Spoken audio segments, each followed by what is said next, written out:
and to the republic for which it stands, one nation, under God, indivisible, with liberty and justice for all.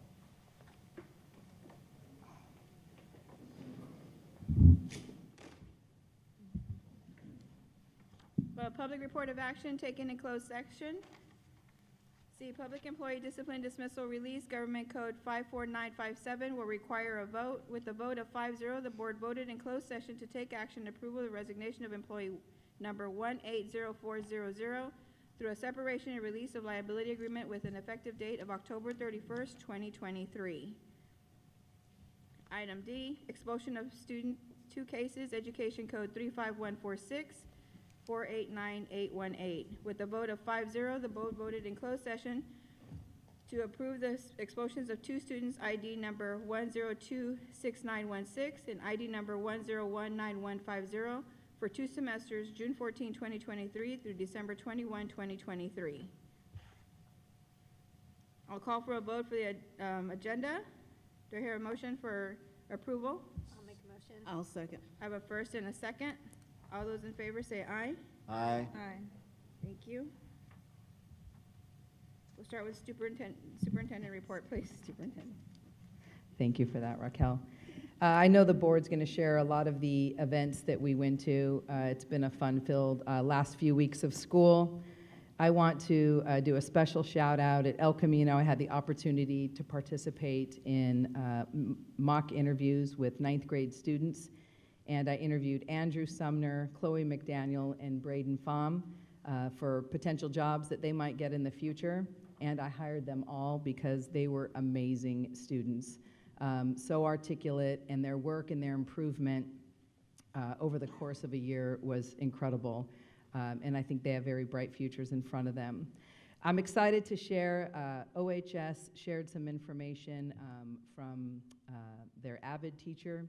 And 65 of our 69 AVID seniors have been accepted to universities, schools like UC Riverside, Chico State, Cal Poly Pomona, UC Santa Barbara, UCLA, Cal State San Marcos, and many, many more. These students alone have earned over $317,000 worth of scholarships, and all of our seniors together have earned over $2 million in scholarships. So congratulations to all of our seniors graduating. That is an incredible amount of money to earn in scholarships. And I think with all of the events, the board will share the opportunities that we've had to see our choirs in concert, to see our bands in concert, and to just rejoice in all the success of our students. So I want to say congratulations to all of our students. We have our ATP Moving Forward ceremony tomorrow, and all 3 of our high schools graduate on Thursday, and we're looking forward to attending those events. Thank you. We'll go to board reports. Nancy, would you like to start? Thank you. Yes, I had the privilege of attending the Oceanside High School AVID graduation. It was great to hear the students' stories and see what their future plans are after graduation. A lot of them are attending 4-year universities and had been in the program for more than 1 year. We also attended the retiree ceremony for all of our staff who are retiring and who have given so many years of service to our district, and so it's great to celebrate them. It was and see how excited they are to enter their new journeys as retirees. We also attended the MLK scholarship ceremony, where a lot of our students were awarded scholarships ranging anywhere from $2,000 up to $10,000, and it was great because students had a chance to share their stories, and we got to hear them thanking their teachers and their families. And lastly, I got to attend the Oceanside Pride Festival, where OUSD had a table and shared about all of the resources that we have in Oceanside and our programs. And I just want to reiterate the importance of supporting the LGBTQIA community in our districts, our students, so that they feel heard, valued, and respected, and that they belong on our campuses every day. Thank you. Thank you. Eleanor, would you like to share? Yes, thank you. I just want to reiterate the amount of scholarships our students have won And basically, it's because of the partners we have with Oceanside Unified School District. Like North County African American Women's Association, they were able to give almost, was it $400,000 in scholarships to our students. The Martin Luther King Garden Party, which is the city and various private individuals and organizations, they gave $1 million now to our students. And of course, Rising Star, they've been able, which is a Chamber of Commerce organization, they've been able to give a significant sum of money to our students. Also, June is just busting out all over with all the different kinds of organizations. Juneteenth, I should say, which is actually June 19th, is Emancipation Proclamation Day. Sometimes it's called National Day, sometimes it's called Freedom Day. I grew up as Emancipation Proclamation, which is more of an East Coast term, I suppose. And the reason is that the Emancipation Proclamation, which basically freed all enslaved people within the United States, was signed in 1863. And you had Union soldiers, both black and white Union soldiers, going from, especially those states below the Mason-Dixon line, all those states like Connecticut had slavery, as well as New York had slavery. And their job was basically to ensure that the Emancipation Proclamation was being acted out, as well as the fact that the 13th Amendment was also being enforced. And when they got to Texas, they found out that no one knew anything about the situation regarding freedom, because the slave owners, would have lost a huge profit. So Texas being the last state, the Emancipation Proclamation, the 13th Amendment was implemented in 1865. So to honor and commemorate all of those individuals, we celebrate as Juneteenth, okay? And of course, it's Memorial Day, and anyone who's connected with the military, I know you know the significance of it, but I don't know if you know the history. And the history with that was that, and there have been several stories told, but the real truth is that in Charleston, South Carolina, there was a prison. The prison was on a racetrack, and Union soldiers were in the prison. But when the North came through, they killed most of the Confederate soldiers. So you had dead bodies both of Union and Confederate soldiers on that racetrack, on that field. And the enslaved people actually buried everyone and gave them, a righteous burial, for want of a better term. And that was the beginning of Memorial Day. We honor all soldiers who have died in battle. Okay? Thank you. Thank you. Mike? Yeah, I went to several of the events that my colleagues went to as well. I'll just highlight one of them. Of my most favorite is the annual honors concert for fifth grade musicians in Oceanside. It was held at the Ray Johnson Wildcat Gym a couple of Wednesdays ago, and the gym was filled with parents and family members and fifth grade violinists and the El Camino High Orchestra, and they played a half-hour concert, and it was fabulous. And the rest of my report I've given to Ann. Thank you. Stacy? I did most of the things that my colleagues did, and I gave Ann my report. I'd have to say my highlight was this morning that the two-way bilingual program had its end-of-the-year celebration for the 8th graders that have finished that program successfully, and that was a huge highlight today. All I got. Thank you. And I have done pretty much the same thing as everybody else. I would have to say, though, that I think the biggest thing right now is to be able to enjoy all the promotions from the lower levels, going this morning to Pablo Talk's promotion for the TWBI, and just seeing the work that the students have done and the progression that the students have even from when they started to this point. So, and that's with everything. That's with our music. That's with our our lessons in the classroom and everything else. And just everything that they've done so far, and just going through AVID and going through the honors programs and everything that we've done. But all that is only done because of our parents, for our students, and for the staff of this district. So our teachers that work so diligently with our students to just be there to support them through the good and the bad days, and for our staff and for just our cabinet and for just the board itself of just looking for the needs of our students. So I just want to thank everybody for just, again, being there, for just supporting our families, for our families themselves, for just being there and just getting your students to school, because there's days that I know that we just want to just say, okay, enough is enough, and I just want to just take a break today. But, you know, because they have extracurricular activities and they have other things that they have going on, and it just seems like it's a lot sometimes. But parents are still doing it. So thank you, and I appreciate all that you are doing. And with that, we will move forward. Thank you. We'll go to general consent, approval of minutes. Oh, sorry, CSEA. We have only Dora Jaramillo, please. I didn't see her here, though. Do we have anybody? Okay, so no report. So we will then move on to approval of minutes. Oh, no.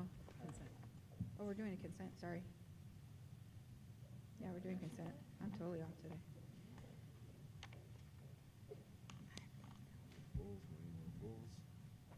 Are we on?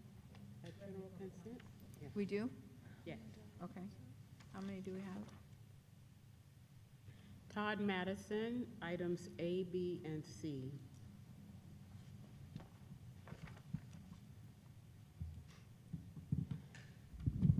All right, imagine that. Thank you. So here we are again. We want to discuss the minutes. I want to say once again what an awesome job Ann does of preparing the minutes. It's great to be able to read that recap. I missed the last meeting, so it's kind of nice to be able to see what happens. Of course, I'm just really filling in time here because I can't do presentations like union members can, because we're not important as parents. But thanks again on the classified personnel on item B. Thanks again to Todd and Jolie for answering the questions I brought up in the last general consent item thing. It's great to know what the differences are and the discrepancies between the Personnel Commission report and the numbers reported in the personnel orders month to month. So it's handy to see that and know that there's a reason behind it. I see classified staff is now up to 155 new hires this year. That's, as always, great job. We see voluntary turnover rate continues to be low, 11.9% for this year. That's about 3/4 the rate we see in comparable private industry. So OUSD is still doing something right, I should say there. They continue to enjoy working here, apparently, which is a good thing. Aren't leaving in excessive numbers. We don't see a lot of resignations or retirements. Certificated on item C, more good news there. We've only had 54 resignations and 32 retirements so far this year. Voluntary turnover rate, 6.35%, which is about 3 times lower than the education industry average. So again, you know, good news. Good job for everybody in management at OUSD there. So combine that with the number of applicants per opening we've seen in the Personnel Commission report. Even though our numbers this year may be high for us, they don't represent anything any other business or industry would consider a crisis. We don't seem to have a big problem with attraction or retention. So thank you again. Way to go. Emily Wichman, items E, E, and KK.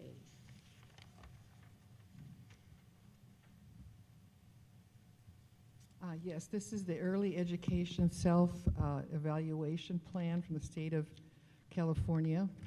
And this is a plan for 3 and 4-year-olds who qualify for services based on the income of their families. The state of California requires the Board of Education receive a report to the preschool program annually, and this is it. This year, Oceanside District preschool program has focused on improving the instructional program, inclusive practices as part of the preschool program, and foster the growth of both students with disabilities and typical students, and also GATE students, I would like to ask.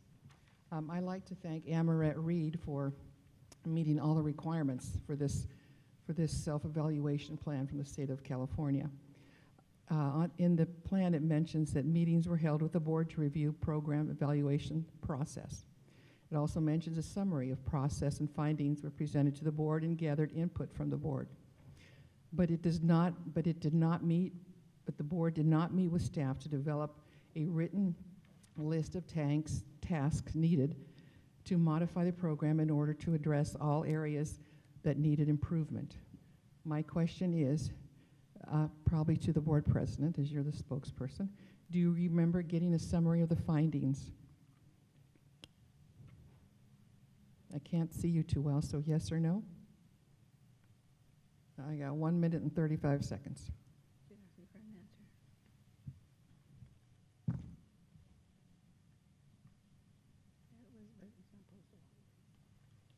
You get to address us. I'm sorry? You get to address us, Emily. I did. I'm asking a question.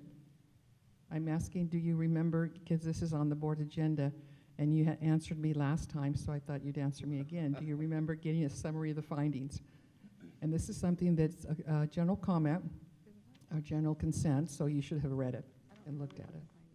And all I'm asking is, do you remember getting a summary of the findings? Would you like to share? I'm sorry. Are you talking to me or just them? I'm not talking to you. I know, I'm talking, I'm looking at Raquel, but I can't hear. I'm talking to Mercedes. I'm sorry. I'm trying to speak with Mercedes at this time. Yes, this is the summary of findings that we're presenting to you tonight on the consent, and that was posted on Friday as per the law. So the board saw that? Yes, ma'am.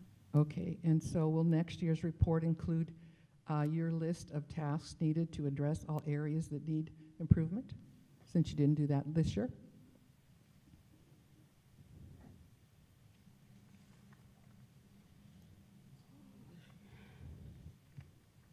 Is there any other questions, Emily, that you have at this? Because Yeah, I don't this is- want you to run out of time before you get done saying what you need No, to say. I'm just waiting for it to say yes or no. I'm not doing this. Okay, thank you. Graham Frazier, items F, K, M, X, double A, double H, and WP. You have 3 minutes to speak on all of those, Mr. Frazier.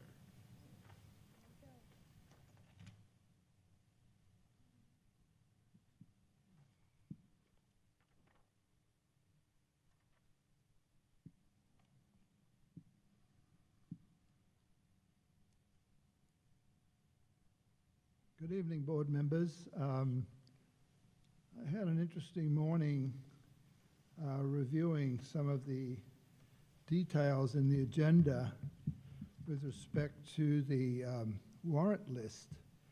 And so I may jump around. I've taken note of several, but I'll start off with 4X, which is the direct pay vouchers. And that was a bit of a mystery to me in terms of transparency and accounting methods. It's a long list, 3 or 4 pages, hundreds of particular items. And I'm wondering about the accounting, the way accounting's done at the school district. Like, I'm used to things like having proper prior authority and all that sort of thing. Sign off. Now, not on all of them. Some of these are things like hotel rooms. One particular one here on the 27th of May, there was 31 people from the district were out of town at something, at museums or something like that. And I thought that was a lot of people. If you could have 31 people off for the day, maybe you don't need everybody. You know, why would you need so many people off on that one day? And that costs a lot of money. A lot of these things were, let me see.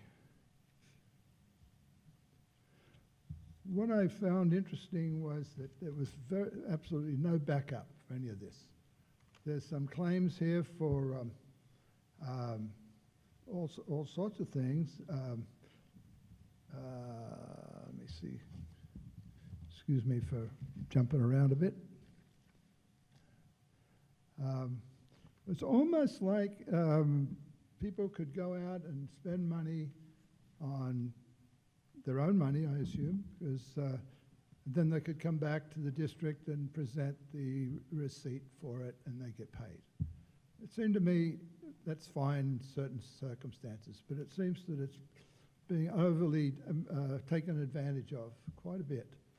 And like, it's almost like, you know, here's my expense. There's expenses here for things that I couldn't, you know, $1,500 for hotel rooms and things like that. There's even one here which I thought was rather interesting. There was another one for, on the 28th, the Robert and Sharon Sargent for $2,676, reimbursement to city error. Why would that be a city error? I mean, I didn't understand that. Then there was $1,940 for Padre tickets. Graham, thank you. Your Okay. time is up. I'm sorry. Yeah, I've just gotten through 4X. I'm sorry, but you only have 3 Yeah. minutes for all comments, because it's Oh, all. I got 3 one. minutes for the other whole bunch. No, Can I sir. go back and sign up Sorry. for them? It's all, because it's a consent item, so everything is put together into one section. Well, I'm going to say this, sorry. Next Ann? speaker, Rose Higuera. Next speaker, let's start. Rose?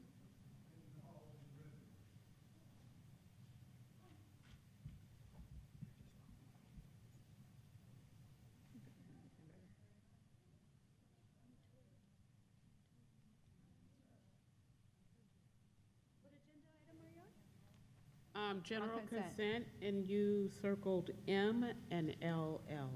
M and LL.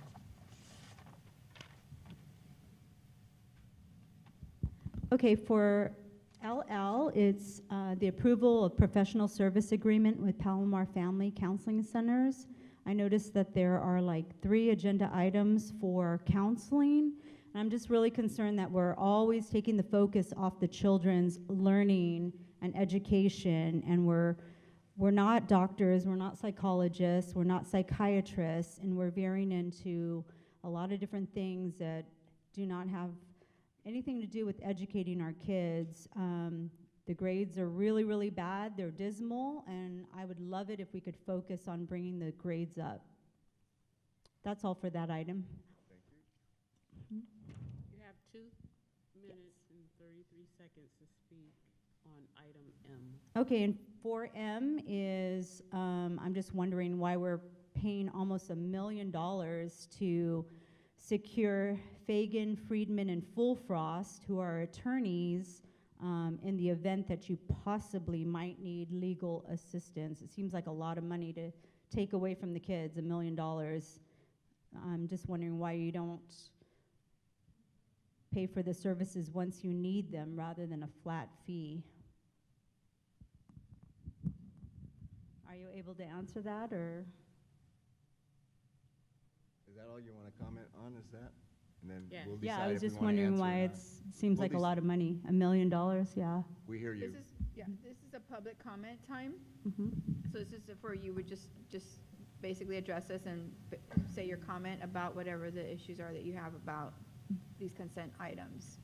So any of these consent items, because we do bulk it together, it gives you that amount of time to be able to speak on those items. Yeah, I understand that. I'm just, where's the accountability to the community members and parents?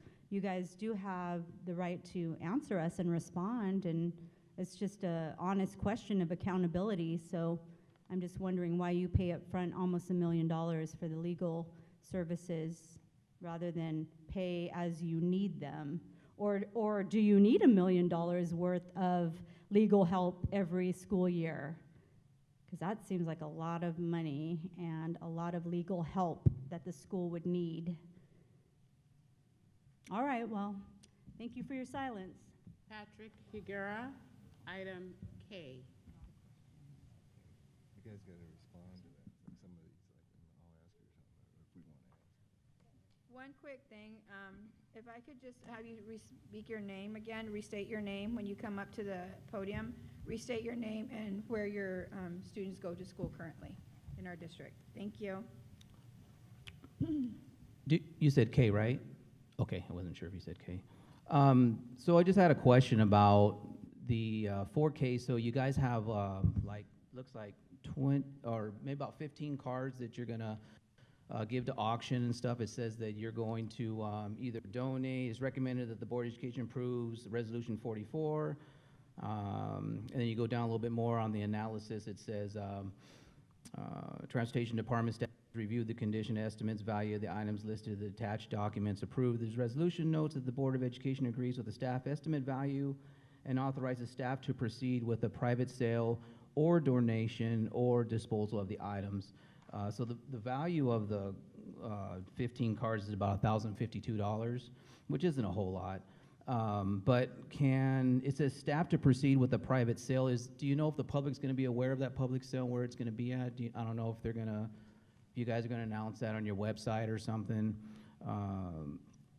Can the public or the parents make a donation recommendation on where to donate them? Is that a possibility? It also says that you have some Craftsman Mac toolboxes that I know there's some young techs that are coming up in the industry, and the automotive industry is something that we're really lagging, trying to find technicians to turn wrenches, because kids these days just don't want to turn wrenches. But the Mac toolboxes would be a great start for them, because those things can range anywhere from about $1,000 to $5,000. So do you guys know is it going to be a public knowledge? Does anyone know? Does anyone have any ideas? Or is it going to be on the website? Just finish up, Patrick, with your comments. I am. That's pretty much it. Okay, thank you. Yeah, I'm just waiting. I'm just waiting for an answer. That's all. We don't answer questions during this time? Oh, no questions are being answered? Oh, okay. So, but you wrote down the notes, so you... Yes, sir. Oh, okay, all right. I just want to be sure that you did that. All right. Okay, well, here's a couple of suggestions. This is the old CAP school. It's actually it's a Miramar College. Do you want this information? Can I hand it to somebody? Maybe you can donate it there and give it to you. Okay. And then here's another one: veterancardonations.com.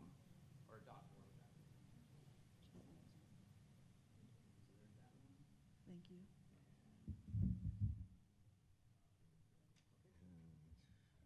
you.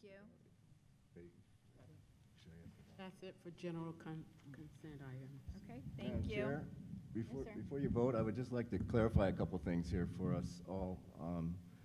When we're on these consent items, when you address us with these questions, those are good questions, and we appreciate it. A lot of them could be answered, maybe yesterday or today morning with staff, easier than up here, like one around the documentation of all the warrant lists, for example, that Graham raised.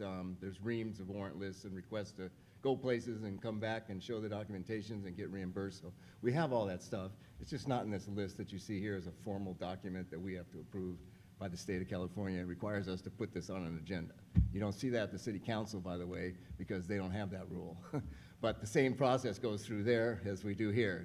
Staff requests things and they get approved or not, and they go do it and they spend the money and it gets reimbursed. And we have lots of documentation, and it's all straight up and very honest. You could question the purpose for them, but the legitimacy of them is pretty tight, I would say. But when you raise those questions, it's up to the staff here and the board, the board or staff to decide to respond or not after you've raised us the question on a consent item. It's not like it's a regular public hearing. So, for example, on Rose's question there about the legal issues, I'd ask the superintendent to give us a 1-second response or a couple-minute response as to why we feel it's a better deal to go with a flat fee with Fagan versus the hourly that we were paying previously that was creeping up beyond $1 million potentially several years ago. If the superintendent could just give a rationale for that. That's exactly the response. Yeah. Instead of paying the hourly, we pay a flat fee, and we analyze it every year if we're to the good or not to the good, and we're to the good. Cool. And related to Patrick's concerns on the Can we call surplus for the items. question, please? No, I'm asking a question for clarification of these items. Well, this is I'm not asking the staff to time. clarify. I'm asking staff to clarify the information the questions that were asked. It's not prohibitive for us to ask that question. I understand that. Thank you. So I would ask staff to explain the procedure for the surplus of that item, was it M or LC, or item K for the surplus vehicles and that are going to be disposed of? Thank you, Mr. Blessing. We do try to recycle, but in terms of the question about the public auction, we do have a public auction site that we put them on, and anyone is available to bid on them, and then we sell them. If we can't sell them, then we do try to donate. If you have recommendations on places to donate it to, that would be terrific. And then we do try to salvage any of the metal we can, and then we take that money back for the general fund. But typically when things are being disposed of, they're in pretty bad shape. So for example, the toolboxes absolutely can be really valuable. These ones are in pretty bad shape. But we have to go through what Ed Code clarifies for us as the steps, where we do have to try to sell it, donate it before we ever dispose of it. Thank you. Thank you. Thank you. That clarifies the questions that I wanted to clarify for those that were raised, and so I would move approval of the consent calendar. Second. We have a first and a second. Call for the vote. All those in favor say aye. Aye. Thank you. I have a 5-0. We'll move to 5, personnel. English learner authorization for career technical education and designated subjects, teaching credential holders. Staff presentation, please. Thank you, President Alvarez. For this item, we ask for board approval. The California Commission on Teaching Credentialing requires the district to notify the school board that employment for these teachers will be based on a variable term waiver for the EL authorization. Those employees are listed on that item.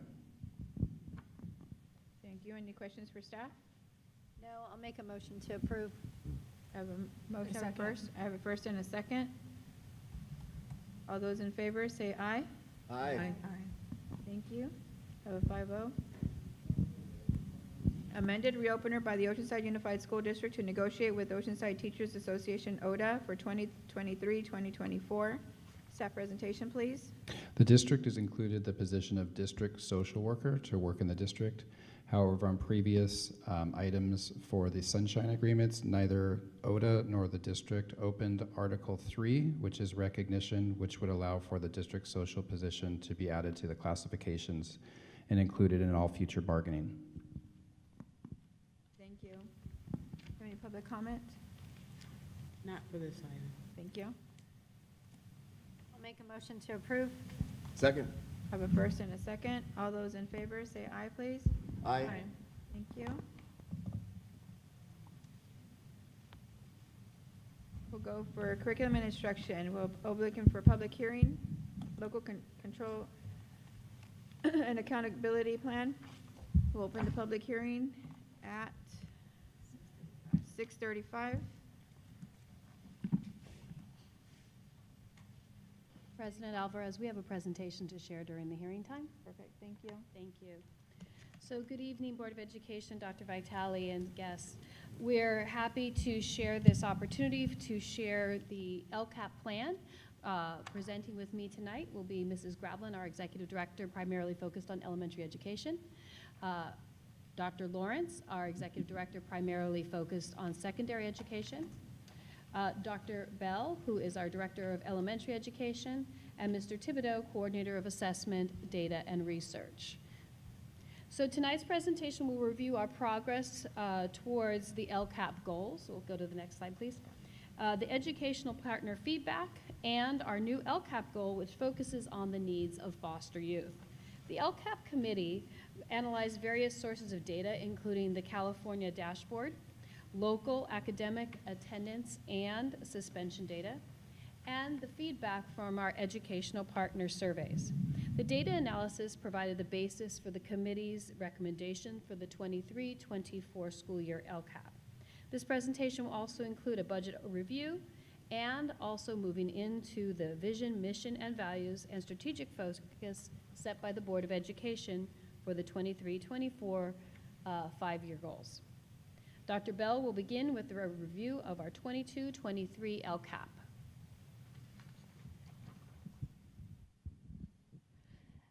The LCAP committee convenes annually to review the data and make recommendations for action in the coming year.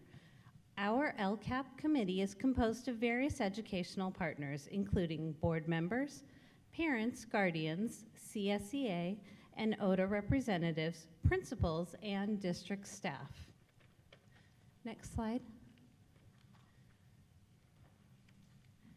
During the 22-23 school year, educational partner surveys were administered from February 1st through the 28th to students in grades K through 12, staff, and families. The purpose of the surveys is to gain insight regarding the needs of our families, students, and staff. Family surveys were sent out digitally via central communication and site communication. Some sites elected to send home paper copies of the survey. Student surveys were adapted to ensure they were appropriate for the grade level span. There were significantly more participants in this window as compared to previous years. Next slide. During the current LCAP goals and actions were developed at the end of the 2021 school year and will remain the same for a 3-year duration of this LCAP cycle. Our 3 goal areas are: Goal 1, advance academic achievement so all students graduate prepared for college and career. Goal 2, create a safe and positive learning environment. Goal 3, meaningful family and community engagement. Next slide. During the 22-23 school year, OUSD was required to develop Goal 4 in the LCAP based on the continued need for additional support and services for our foster youth. These supports will address the specific academic and social emotional needs. Next slide. Mr. Thibodeau will review the next section, which focuses on assessment data from the 22-23 school year.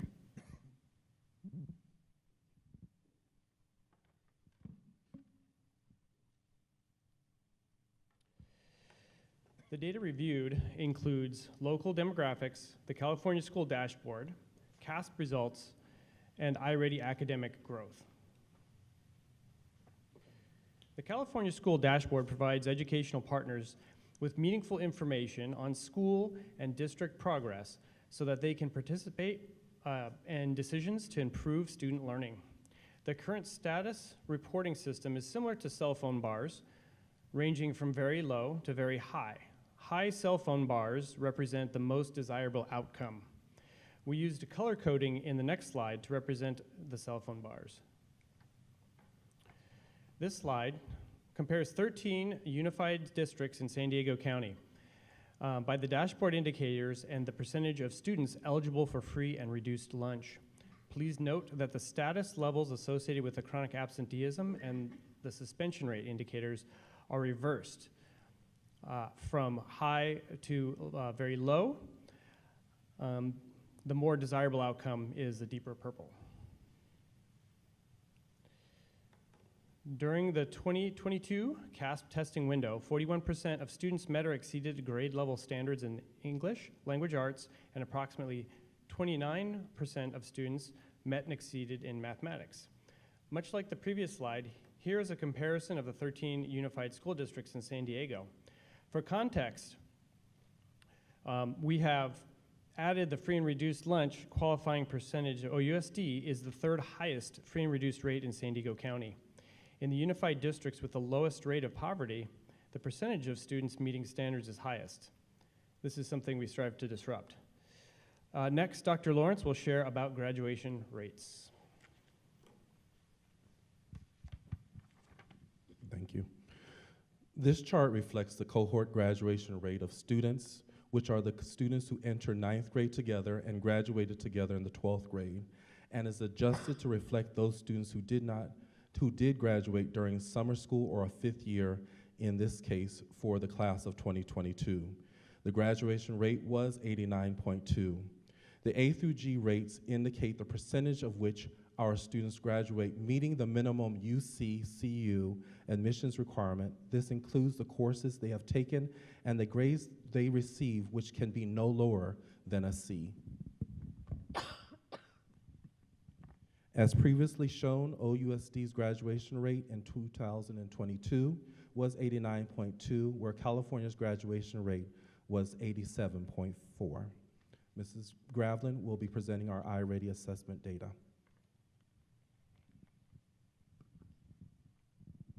Good evening. Next slide, please. The following slide illustrates the academic growth of our kindergarten through 8th grade students in overall reading and mathematics. In looking at our iReady data, the red band represents students who are 2 or more grade levels below. The yellow band represents students who are 1 grade level below. The green band represents students who are on grade level or above. iReady is directly aligned to the California state standards for reading and mathematics. On the fall diagnostic, 20% of our students were considered on or above level in reading as measured by the California state standards and the iReady assessment. In the spring, 50% were considered on or above grade level. This is an increase of 23%. On the far right of the slide, you'll see a grid. This grid represents the percentages of increase in reading scores for students in grades K through 8. Again, this compares our fall testing window to our spring. Notice all grade levels show an overall improvement in scores. This growth in the early grades may be attributed to our continued focus on our youngest learners and the development of their foundational literacy skills through the science of reading, which is embedded in our core adopted ELA curricula, Benchmark Advance and Benchmark Phonics. Additionally, the iReady program itself has an instructional component designed to accelerate the targeted learning needs of our students.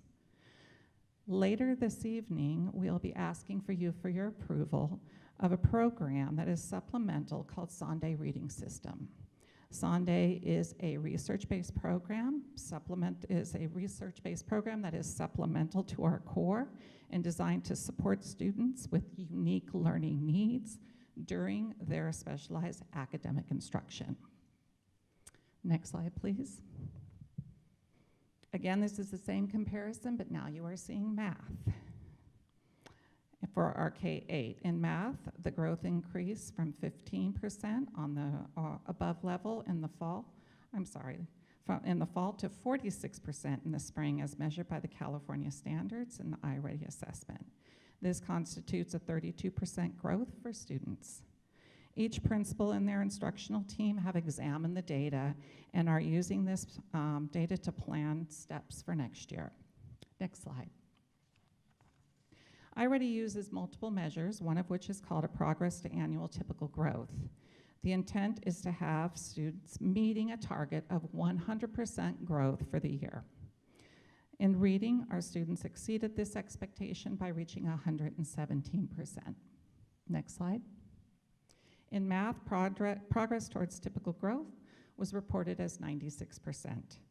To support the continued improvement of our mathematics progress, we are asking later tonight for your approval on an updated math program for our elementary students, which is iReady Mathematics, which is aligned to the California state standards, also has specific instructional practices designed to improve student outcome. Now, Dr. Levy will talk a little bit more about our local indicators.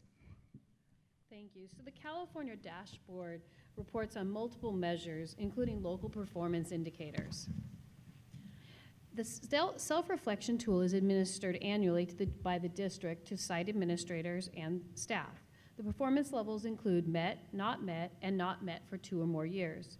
We have met this year. Priority 1, which we'll look at the next slide, looks at the appropriate assignments of teachers. Currently, OUSD have 5.5% of teachers who are primarily misassigned due to being prepared out of state or perhaps needing an additional English language learner certification, as we presented earlier in our personnel report. All of these staff members are working to resolve these situations as soon as possible and at the same time provide quality services to our students. All of our students have access to instructional materials and our facilities are rated as in good repair. Next slide. Priority 2 reviews the implementation of state academic standards. OUSD reports full implementation in English language arts, English language development, and in math.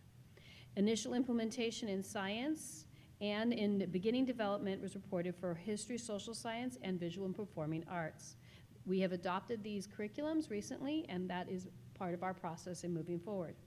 Overall, professional learning was reported as full implementation. Next slide, please. In priority 3, we look at the caregiver engagement. After the pandemic, we are still working on ways to refine our engagement and opportunities for families to meaningfully engage with our district. Some of the considerations and successes that we've had is to provide meeting topics and the format, both online and in person. And as Dr. Bell shared with you, we've had a highest rate of participation in our LCAP survey this year as we have had in the past 5 years. Next slide. In priority 6, we report on school connectedness. This is how students feel about their schools. A majority of schools and families report feeling that there is an adult on campus who cares about them as students. Next slide. This priority also provides data on access to a broad course of study where all students are compared to various student groupings, their graduation rate, and A through G completion, which Dr. Lawrence had shared earlier. Dr. Bell will now expand on our 22-23, 23-24 LCAP. The following slide illustrates the goals, action items, and data from the 22-23 LCAP. This information was reviewed by the LCAP committee and guided their recommendations for the 23-24 school year. Goal 1, academic achievement, prioritize classroom teachers, site administrators, and district personnel, the two-way bilingual immersion program, library media texts, special education services, technology, and classroom sizes. The staff, programs, and resources have provided early intervention for all of our scholars during the 22-23 school year. Dr. Levy will delve deeper into OUSD's data aligned to Goal 1. So our educational partners continue to prioritize reduced class size ratios. Over the past year, due to the Board's of Education's leadership, OUSD has evidenced by the table reduced class sizes and all grade levels from the 18-19 school year when Dr. Vitale became superintendent. We continue to look at this as an important way to meet the needs of our students and to respond to our stakeholder and educational partners' priorities. Next slide, please. We not only look at what we have agreed to staff at, but what is the actual enrollment. And what we want to show is that we do have certain staffing ratios, but the average sizes of our classes are monitored monthly by Executive Cabinet, and you can see in this table that we do continue to make sure that we are below those staffing ratios. If you look at our high schools, for example, it is around, the average is 29-to-1 staffing ratio, even though our, enrollment, even though our staffing ratio is 37-to-1. Next slide, please. In a similar way, our special education department and our Board of Education has prioritized the needs of those students with IEPs. This table illustrates the caseload ratios for educational specialists by grade span. In 2021-22, the mild mod educational specialists and paraprofessionals would support 24 students. A mod to severe educational specialist and 2 paraprofessionals would support 24 students. We know the number of students with IEPs change throughout the year, and that our students and staff need support. Our special education task force worked on this and have thought about how to ensure that there's more room for new students as they enroll. Dr. Lawrence will now expand on our specific strategies for OUSD. Currently, additional support for acceleration of learning has been provided through the use of intervention teachers. In elementary, they support our students by strengthening their foundational skills in reading and math. This work includes phonics instruction and number sense. At the secondary level, intervention teachers provide support for our multilingual learners by providing additional instruction in target areas of need in order for students to access core curriculum. Next slide. Over the past 6 years, OUSD has made a concerted effort to update the core curriculum and provide meaningful supplemental curriculum aligned to the adopted core state standards. The following chart depicts the core and supplemental curriculum for elementary, middle, and high school. We have implemented this year at both elementary and secondary levels new history, social science curricula, and additionally an ELA, ELD adoption was implemented this year as well. During the 22-23 school year, staff engaged in a mathematics adoption committee for grades K through 12, as well as a chemistry adoption at high school level. As a result of this work, these committees next year at the secondary elementary levels, there will be a new math curriculum that will be implemented pending board approval for the elementary level, and a chemistry adoption that will be for approval tonight. These updates to the curriculum have allowed for our students to receive the most updated and highest quality of materials to support their academic achievement in all core academic areas. Next slide, please. To monitor, support, and make necessary adjustments, we utilize benchmark assessments to monitor the growth of students in the areas of English language arts and mathematics. In grades K through 8, students complete the iReady diagnostic 3 times annually. In grades 9 through 12, students complete the STAR assessment 3 times a year. We also ensure that we use district and site-based Title I allocations to provide supplemental support to students, which would include but not limited to tutoring, extended learning opportunities, and strategy engagement connected to site goals focused on addressing key equity needs shown through student performance by student groups. This also provides personnel support, professional development to provide and improve academic achievement. Next slide, please. The data points we just shared with you are directly aligned to supporting our multilingual learners, also known as English language learners. As a result of all our efforts, we have had 404 multilingual learners reclassify as English proficient during the 22-23 school year. Next slide, please. Goal 2 was focused on a safe learning environment for students. The actions in Goal 2 provide for campus safety and cleanliness, staffing for social and emotional learning, such as our elementary counselors, and the Diversity, Equity, and Inclusion Department. This work is essential for students to feel safe and improve mental health. Next slide, please. Oceanside Unified School District has a long-standing relationship with community partners who serve our students.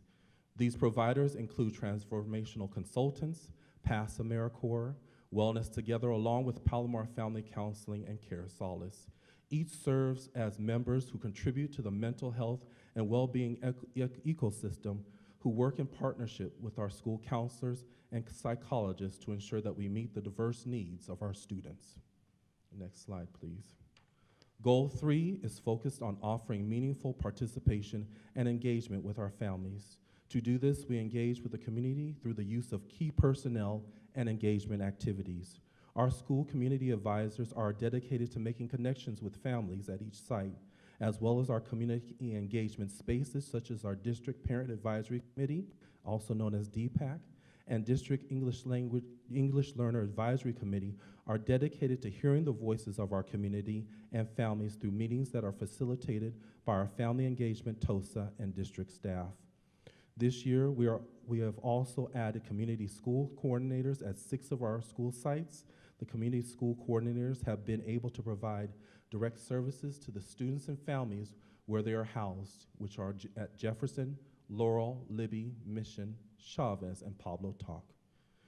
Executive Director Gravin will share highlights from our educational partner survey data. In reviewing our data, the key findings based on our educational partners included the following: tutoring to support struggling students, a desire for a variety of elective courses, a visual and performing arts opportunities, release days for teachers to plan and collaborate, as well as support for social emotional learning of our students. Currently, OUSD is offering elective courses at the secondary level, support for struggling students, and social emotional learning and support for all students. Staff were able to engage in professional learning on 3 non-student professional learning days, and were able to have additional collaboration days as substitutes were available. Next slide. Goal 4, which is new, is based on the performance of our foster youth in OUSD. The LCAP actions related to foster youth are in alignment with the actions included in goals 1 through 3. In addition, OUSD is participating in differentiated assistance in order to identify student needs, address achievement gaps, and support continuous improvement for our foster youth. Dr. Levy will now present recommendations from our LCAP committee. During the 22-23 school year, the LCAP committee convened 9 times to analyze the academic, social emotional data, and other LCAP metrics. Based on the committee's analysis, it was determined that OUSD's current actions are in alignment with our educational priorities and our board goals, and that the recommendation was to stay the course and continue to improve as we move forward. Next slide, please. One of the things that we wanted to be aware of is that we are aware that we are limited in the additional funding that we will be receiving over the next few years. So what we wanted to make sure is that as we looked at priorities, that we created a priority number as new monies became available that were aligned with our academic and LCAP goals, and that we would have our efforts and goals aligned when we go for a grant that would be along with the LCAP committee priorities and recommendations. The number one item that the committee recommends is increasing our school psychologists by 1.5 full-time equivalent. This is to make sure that we would have one person at each site for a school psychologist. There was also a need to address chronic absenteeism, and we have developed a plan to implement our SEAT program to bring students back into the school. We also found that we had the classified scheduling support for IEPs at the elementary so that teachers would have more time to increase their inclusive practices. We also talked about the importance of focusing on our youngest learners who may have been overly impacted by the COVID-19 pandemic, and to provide additional training for our noon duty supervisors, which we will be asking you to approve that expenditure today. In addition to that, next slide please. We know that we want to continue to focus on elementary counselors to provide supports to our kindergarten students early on in their learning when they return, and our TK. We also want to make sure that we have push-in behavior support, again targeted at our TK and K, and that we continue to focus on enrichment opportunities, our community schools, Prop 28 money, and then continuing with all of the other things as you can see. In addition to that, we will be looking at additional library books. Our data tells us that our library books are somewhat limited in the number and currency of it, and so we will be looking at some grant funding to improve the average age of all site materials. Next slide, please. Next slide. Next slide. As part of our LCAP, we also have a budget overview for parents, and this will be the next set of slides. Next slide, please. Later today, you will have an additional budget update prepared by Dr. Norman, and we will be talking about the total revenue projected for the Ocean Unified School District is around $277 million, and of this, $219 million are part of the local control funding formula. Approximately $43 million is targeted to support the improvement or increased services for our students who are English learner, low income, or foster youth. Next slide, please.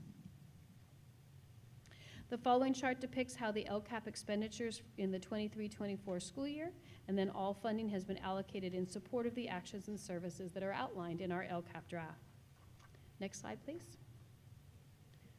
We know it's very important to stay the course and also to continue to focus on the vision, mission, and goals of the Board of Education. Next slide, please.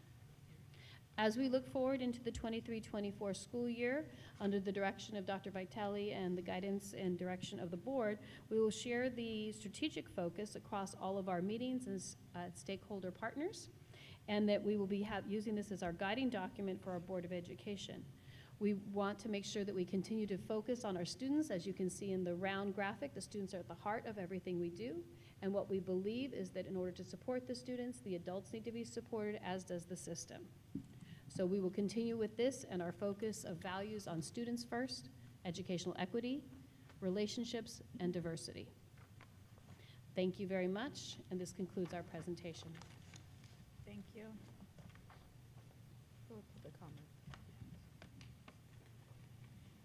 First person will be Todd Madison.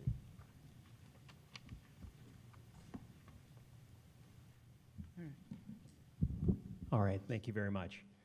So the LCAP is supposed to be a plan for spending to improve education, and we need it. As we all know, Oceanside is failing kind of miserably.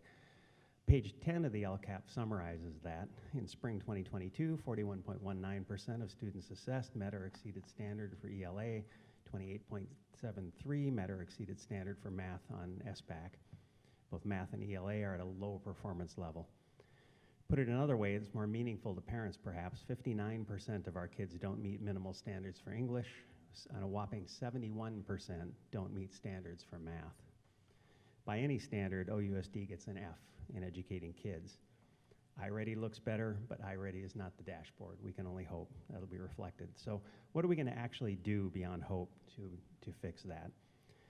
Perhaps board members have a different standard for acceptable performance, but to me, and I think to most parents, we're not just doing poorly. This is a crisis. It demands action now, not later.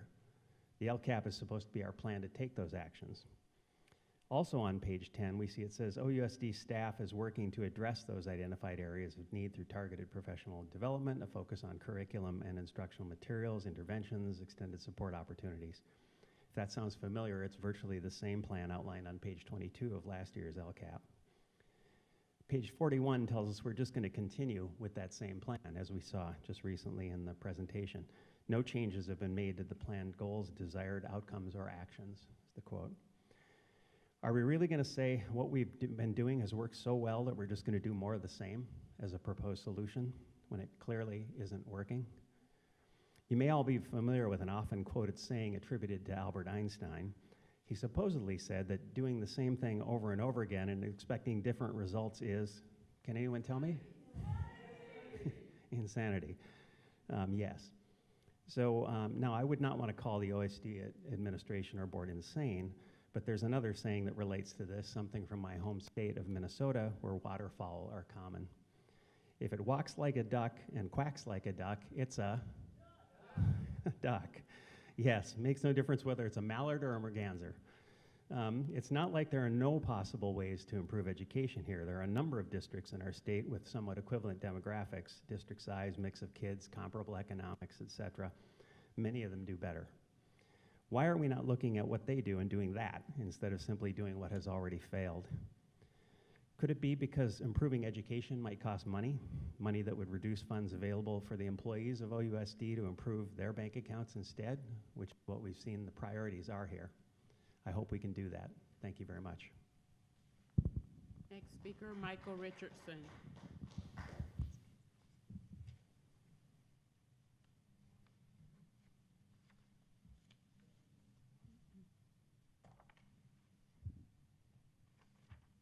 Insanity, right? You know, on page 6 of the LCAP draft, you reiterate your values and your vision, mission, instructional focus, and values. The values says, students first. Our students are our highest priority.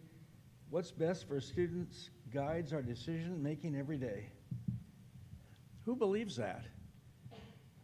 Do any of you believe that? You claim to be making progress, but your claim of progress is so disingenuous. For example, on the iReady test, in the spring of 2022, 25% of the students were above grade level in reading. 2022, 27%. So going from 25 to 27 is progress? I wouldn't call it progress. I think you need to rethink this. It's a bunch of insanity. Next speaker, Patty Kay.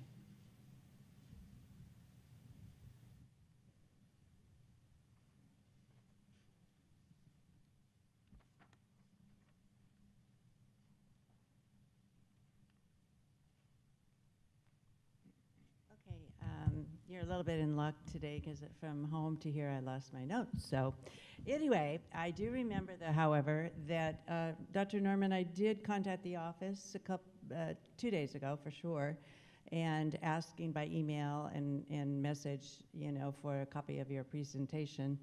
I hadn't yet gotten a call back or any kind of response, which is a little disappointing. Just a notification that it wasn't ready or something would be good. Okay, and in the presentation on the agenda, they're on 115 pages. It was a little hard to digest totally. However, I did notice just today on page 10 or 11, buried in 115 pages, was the public hearing. This is a public hearing to solicit recommendations from the public and partners regarding proposed actions and expenditures. I don't really see too many parents here or public. Were the parents notified by email or individually? Because I think this would have been the time to do input, but that box is checked. So I think that since it's kind of buried and it didn't really advertise as a public hearing, maybe we can extend that and get some more input. I would appreciate it. Anyway, the bottom line is, I don't know about the iReady, but we are familiar with the Smarter Balance assessments, and it goes along with what you had in your reports.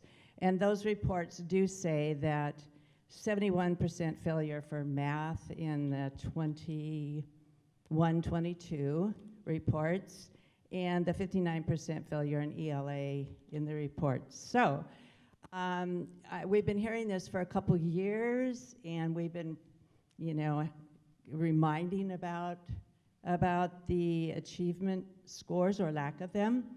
So the elephant in the room here for the past 2 years and going forward are the low achievement scores, and what are we going to do about them? That's all we want to know.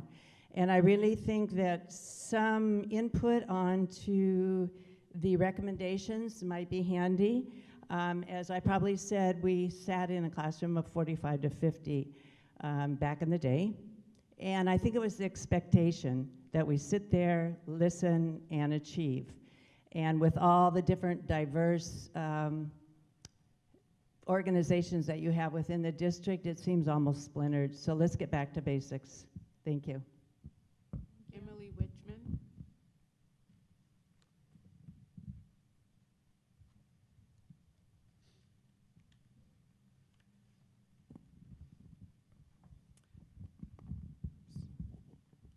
Okay, on page 8, I was not able to read through 115 pages quite yet.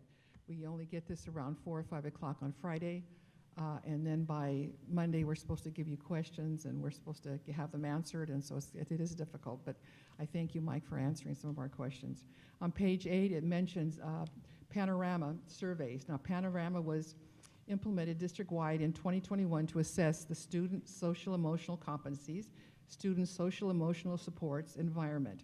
For $105,000, we learned that only the 3rd to 5th graders were at or above 80% in growth mindset, whatever that is, teacher-student relationships, and a sense of belonging. That's great news for our 3rd to 5th graders. What about the rest of the grades? And what about the students? I was hoping I would see something like this on the presentation, because on public comment, on general consent, you just voted to pay $375,750 for another contract with Palomar without, again, because it wasn't general consent. We didn't see any data. It wasn't transparent. And I know the district's mantra is transparency. So I would like to see that in action and not just in words. And part of this social emotional learning, again, it mentions on the contract there's all kinds of surveys, there's all kinds of data, there's all kinds of good stuff. So where is that? I think maybe that with Mike's suggestion that we will get together with you ahead of time so that we can look at this. Of course, it's going to be after the fact because we don't see the presentations to ask you questions about it. Otherwise, I think we would have more questions for you. Thank you. Thank you. We're done for that item. Thank you. We'll open up to board discussion at this time. Thank you. I just want to say that I'm really impressed with the progress this district has made, staff, leadership, I think you've done a phenomenal job in raising test scores and motivating our students to learn compared to where it was, 6 years ago? No, we have made tremendous strides. And to say that to go from 25% to 27% is nothing. To go from 25% to 27% is crucial. When that translates into student achievement, we're looking at something that's really phenomenal. And I think it's remarkable how, we've made this transition in terms of our achievement. As I said, I'm very excited, I'm very enthusiastic about our academic achievement. The fact that we're returning to teaching phonics, the fact that we're looking at reading as a science once again, as opposed to, well, I won't say, but basically the fact that we're going back to a more traditional kind of learning, I think, shows you the sincerity and the desire that the staff has for our students. Math scores, have gone up, and again, that's a phenomenal. Someone once said that, well, actually, my parent once said that, reading, is wonderful. Math will get you into college. Reading will keep you there. So I made sure I majored in English. But moving on, I do have a question about how are you going to monitor the foster youth, since there's such a from my perspective, they're a very transitory group of students. They're in school one day, they're in another district another day, then they may be back, a month later. So how do we, I guess, monitor their achievement? I'm going to turn this over to Dr. Sparks. Certainly, given the question, Trustee, one of the ways that we've changed how we monitor our foster youth is by increasing the foster youth liaisons that we have throughout each of our schools. So every one of our schools has an identified foster homeless youth liaison who's responsible for knowing the exact number of students they have on their site and also what specific needs they're coming in with. We've changed the way that we have identified students who are foster youth and broadened the categories, and so we've seen a slight increase in students who identify as foster youth. And also, we've brought on a district social worker who supports that work as well, and we'll continue increasing our social work support throughout next year as we have some social work interns who are coming from local community colleges, and those folks will be directly responsible for keeping tabs on the growth, especially our attendance and academic growth of our foster youth as well. Thank you. I have another question. All right, okay. I don't know if the audience has had the opportunity to listen to the governor's May revised budget. Last year we had all this money.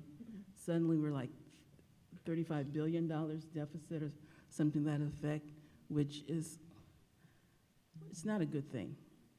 Since we have been able to accumulate some funds from the governor's budget, do we have to give that back or can we keep it in reserve? Will they, what we don't spend, will we be able to retain? The governor has talked about kind of pulling back some funding, but we're very conservative in how we budget. So we didn't budget out, for example, the Learning Recovery Block Grant, we didn't budget that out all the way. In reading the update recently, it's not going to be as bad as we thought in terms of what's going to be brought back, but since we didn't budget it out all the way, we don't plan on having to make any cuts because we didn't budget it already. And then we also have the Arts Music Instructional Block Grant. We also knew that this might happen, so we didn't budget that out all the way either. So with both of those large grants, those have been the hot topics, we're in good shape. And then for Prop 28, we do have our estimate, that's for the music instruction. We're still waiting on spending that funding until everything's kind of delineated more clearly on exactly how we can spend those funds. So we don't anticipate having to give any funds back at this time. Thank you. Last question. In your presentation, you talked about VAPA, visual and performing arts. And we know that historically, VAPA has enabled increased learning for students as well as giving students a desire to attend school. Do we plan on doing more kinds of VAPA things in all of the schools, not just one or two? So we're very fortunate in our district because we do have music specialists at all of our elementary schools. At all of our secondary schools, we have instrumental music, we have choral at many of our schools, we have drama at our schools, we have dance. We have a variety of different visual and performing arts at our secondary schools that are available. Now with the Proposition 28 that was approved by the voters, we are looking at ways to increase the opportunities for students to be able to participate in visual performing art. We're thinking something along a wheel type idea where they would have an opportunity to experience a little bit of dance, a little bit of like Meet the Masters, which teaches them about history of art, and choral. And so we're looking at that. We already have the Meet the Masters materials, so this would be a way to increase this without increasing the burden or workload of our teachers, because we would be able to do a wheel with this Prop 28 money. But again, we're being cautious as we're planning this out so that we don't run into a place where we would be having to give money back or cut in another area to provide. Thank you. I think those are my questions and concerns. Thank you. Yeah, I just wanted to point out a couple things. I know the public seems to really have a lot of focus on like the standardized testing, and I know that education has changed a lot over the last even 10 years, even from when I was in school. And the biggest thing is it's so important that we're looking at multiple measures, and I'm glad that we're looking at not only the state testing, but we're also looking at iReady, because, I mean, even if I look across the room, not everyone's looking at their phone every 2 seconds, and now we're asking students to take tests for hours and hours and try to measure their success on just that exam. And I think measuring the success of our district just on one test is irrational in my opinion. So I like that we're looking at multiple measures. I like that we're looking at the graduation rates. And I like to see that we're above the state average, but I do want to point out that I am concerned about our English learners because that graduation rate is lower. It's at 75% compared to district-wide. So I like that Oceanside is focused on that, and hopefully we continue to monitor that. Because it is very significant in the graduation rates. I guess another thing I'd like to just shift focus to is a school connectedness. It drops a lot starting in 6th grade. And so I think, especially in the middle schools, I've worked in middle school for 8 years, and I know that's such an important age. And so if we can focus on keeping the class sizes smaller in middle school and high school, as well as, focusing on the early years, then that'll help, I think, with keeping students engaged and connected. So those are just a couple things I wanted to point out. No questions specifically, just things that I would like us to continue to focus on: class sizes and English learner graduation rates. Thank you. I do have some information on the English learner graduation rates. In 2019, we were at 67% for our English students who are English learners.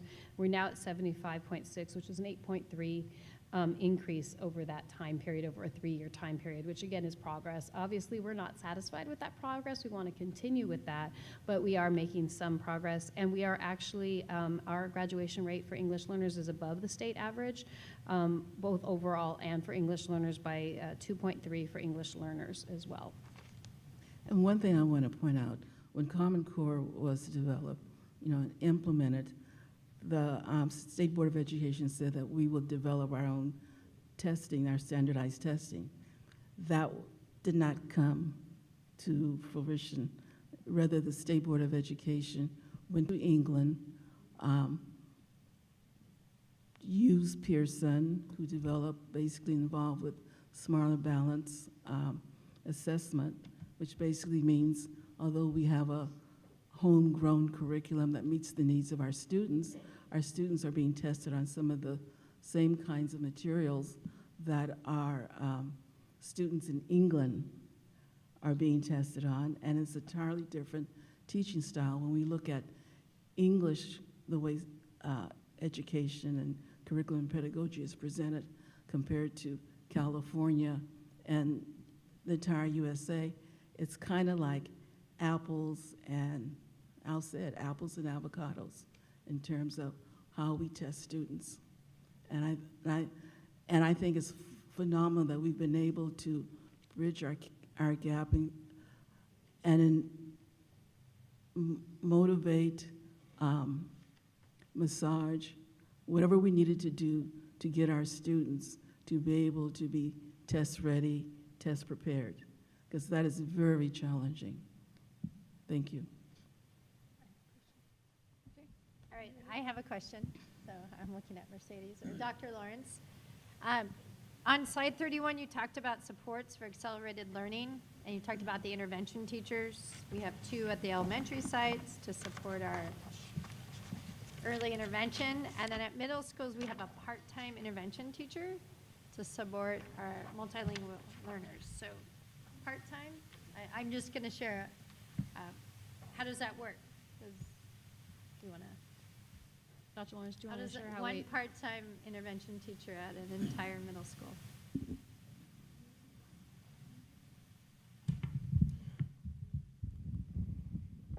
Thank you, Dr. Begin. The part-time intervention teacher at the middle schools they provide additional services to our students so that they're not pulled out of all of their elective classes. In addition, those students are assigned to those teachers who either provide push-in supports to the classes that the students are already in, or are in a different class in which they're doing different academic studies focusing on their reading comprehension skills or different strategies, and then allowing them to come in based on those budgets. In addition, when you're talking about the other funding that is addressed to that for acceleration, there is money tied towards teachers allowing to be paid to teach a 6/5 for additional academic enrichment courses or different enrichment courses that we have, such as Fresh Start or different supplemental courses at the different school sites, so that they fall into their single plan for student achievement that focuses on the different goals that they have based on the test scores for each individual school site. Okay. I was just curious. Thank you. And then, since I have you up there. Okay. On slide 34, we talked about the multi-language learner reclassifications, and we had 404 students reclassified, which is excellent. Do you offhand know what it was the year before? That is information that we can gather to you. I do no, not want to. Yeah, I don't want to put you on the spot. I'm Yes. just curious. Yes. Yeah, is it more or less? This is significantly more, Yes. I believe. Yeah. I think it was 3. It was just under 380 students. Yeah. Okay. So another 30 students, 35 Okay, students. I just wanted to see. That number has improved every year in the last 5 years. Yes. All right, thank you. Thank That's all I you. had.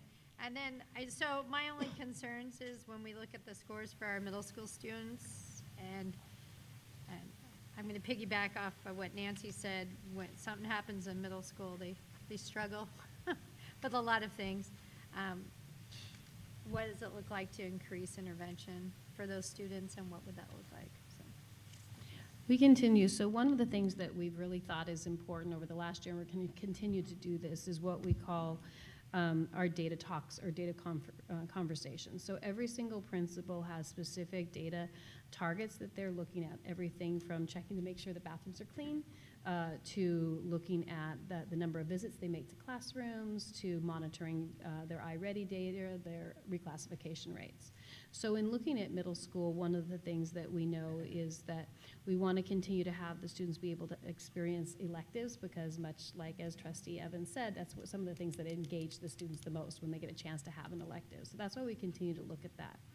What we know in talking with our 4 middle school principals, that they are thinking very strategically about how to implement the new curriculums that we have provided, because for many years we didn't have a standardized math curriculum across all of our secondary schools. Now we will have that, and to make sure that we're implementing our English language arts curriculum, because when we know that one of the things that's the highest indicator, the number one is the quality of a teacher in the classroom, and then we know right after that is high quality materials. So this investment that we've made over the last 5 years to continue to improve for the students through our high quality materials is going to may pay off as we move forward. Thanks. That's all I have.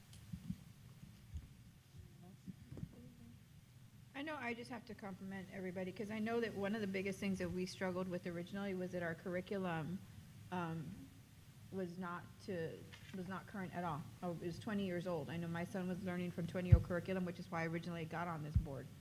You know, and so I have to applaud you all, because working on that and getting that within the last 5 years and making that a priority for our students to get them to where they need to be, so that we can make it a priority for reading and making a priority for doing all these different things.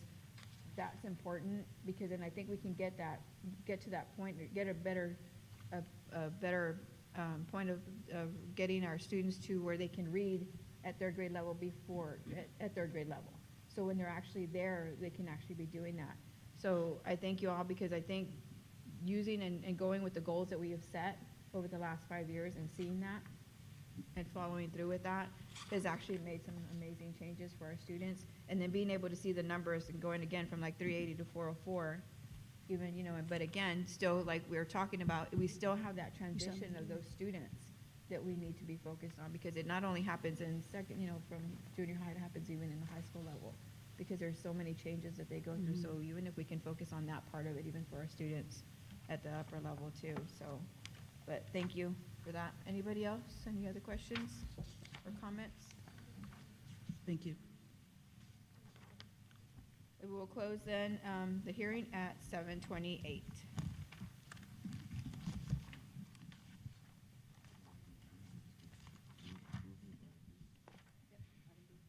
So item B, first reading and review of 2023-2024 Local Control and Accountability Plan. So this is an information item only, and we just shared that with you, and you have those documents for you to review. We do have 2 public comments from Todd Madison and Graham Frazier.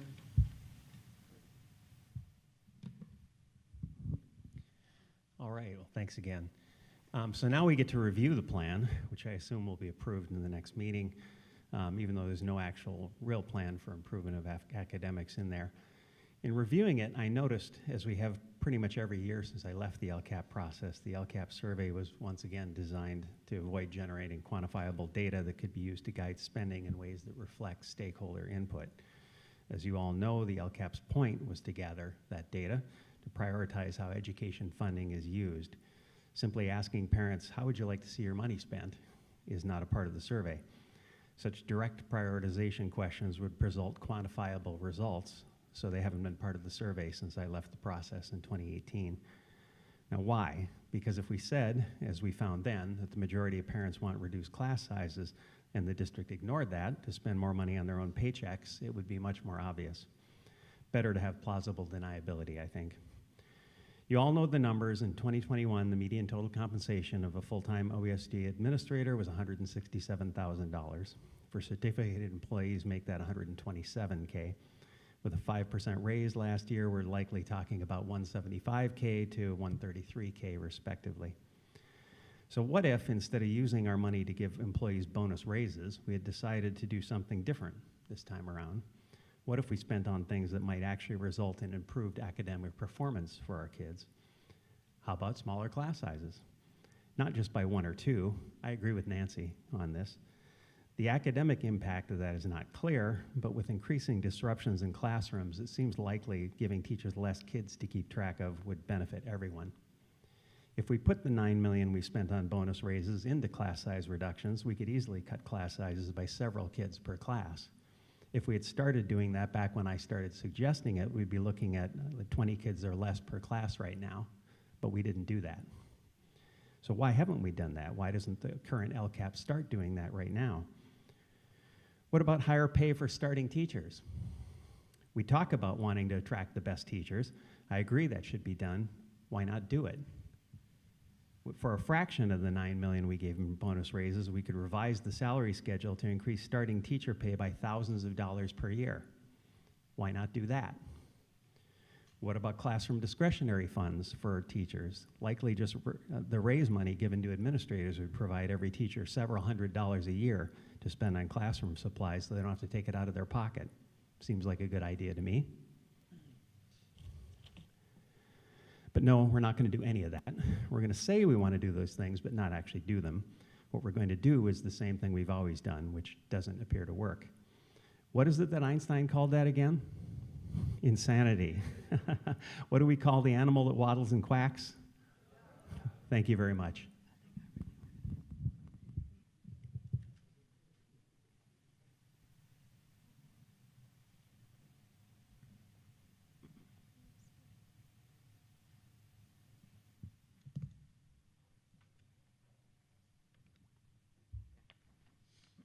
Again, I'm Graham Fraser. I don't have much to say because Todd just said it all. He must have taken what I was going to say and just copied it. So, Todd, I just, you again upstaged me. So, but I'm happy that that happened. I'm just mystified. I'm not an educator like you folks and Todd get into the intricacies of the finances here. But I did take a look at the rather complex chart in the documents, and I saw that next year I compared last year's total revenue of $347 million to the projected revenue is $277 million. I don't, the math's not, there's $70 or $80 million difference coming up. So I was just wondering how that's going to be handled. I did see the next, that was item A, the revenues are down, coming down. The item next B was, item B was the salaries of the various classified people, certified services, well, I can't, my eyes are not that good. So anyway, I see they're down 1 or 2%, and I assume that's because, I don't know why that's down. Is it because there's less teachers? Because there's less kids? You're not getting so much money from the state?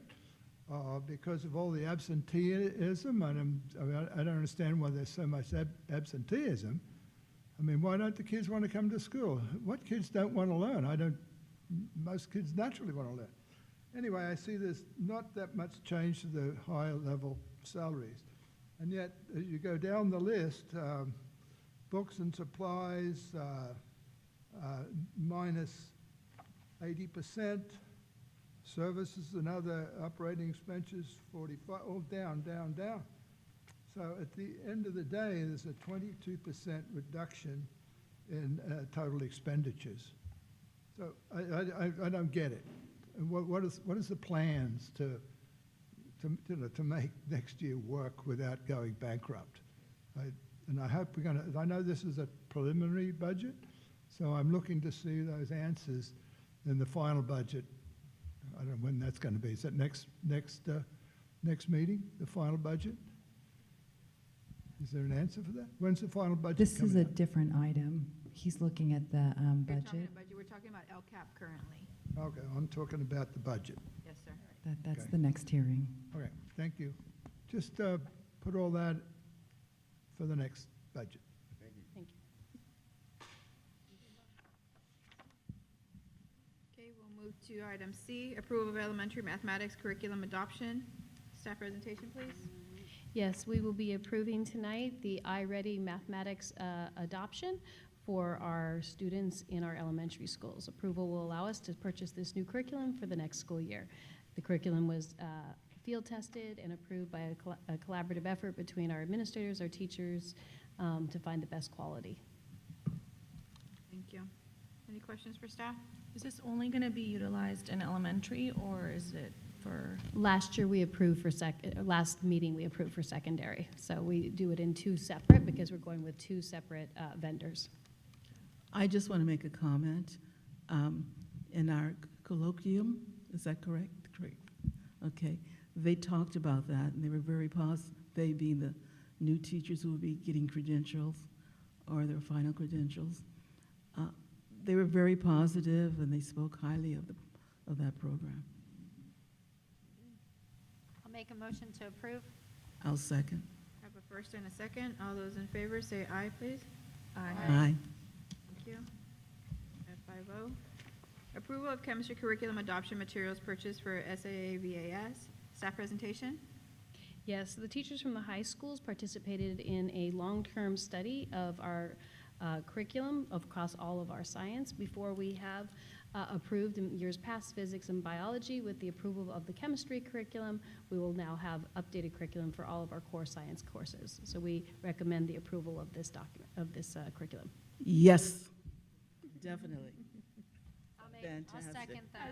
There's a first and a second. I'll take. All those in favor say aye. Aye. Thank you. No more 22-year-old science books. Amen. Approval of contract with Playworks Education Energized for recess implementation program at all elementary schools. Staff Yeah. presentation, please. Yes, based on our LCAP feedback that we gathered and our TKK work, we have found that we know that one of the areas that we want to really support students in is their time on the playground. Students that are having less opportunities to play with other children, and Playworks is a proven training and curriculum. It's not really curriculum, it's a service that allows the noon duty supervisors to have a better outcome out on the playground and for students to be able to have a better time when they're interacting with their peers. Plus the less discipline activity that Resulting goes on in in the less classroom. discipline, yes, so Yeah, this is to a get all that positive energy way out. forward. Thank you. I'll make a motion to approve. I'll second. I have a first and a second. All those in favor say aye. Aye. Thank you. A 5-0. Special education. A approval of purchase of supplemental reading intervention curriculum and professional training from Sunday System. Staff presentation, please. Yes, as Mrs. Gravlin shared in her presentation, this curriculum will be for specialized academic instruction, a Tier 3 intervention to help students who are struggling with their reading, and it will also provide professional learning for our educational specialists and other teachers serving students with special needs. Thank you. Any questions? I'll make a motion to approve. I'll second. I have a first and a second. All those in favor say aye. Aye. Go for public hearing at, what is it? 7:39. Proposed 2023-2024 preliminary budget adoption. Thank you, President Alvarez. I'm going to be presenting the proposed preliminary budget report. Next slide. Tonight, we're going to be discussing state budget and economy, the local control funding formula, assumptions for the proposed budget. We'll review the proposed budget, the revenue and expenditures, general fund unrestricted and combined, components of the ending fund balance. We'll look at the MYP, which is the multi-year projection, and then talk about next steps. Next slide. Here we have a picture of the annual budget cycle. We are in June. It is the LCAP adoption, as we saw earlier tonight. This is also when we adopt the budget. So when we meet again, we'll already have been through July, which was when the state will adopt the budget, and then in August, we have the 45-day revision, and then it goes through the whole calendar.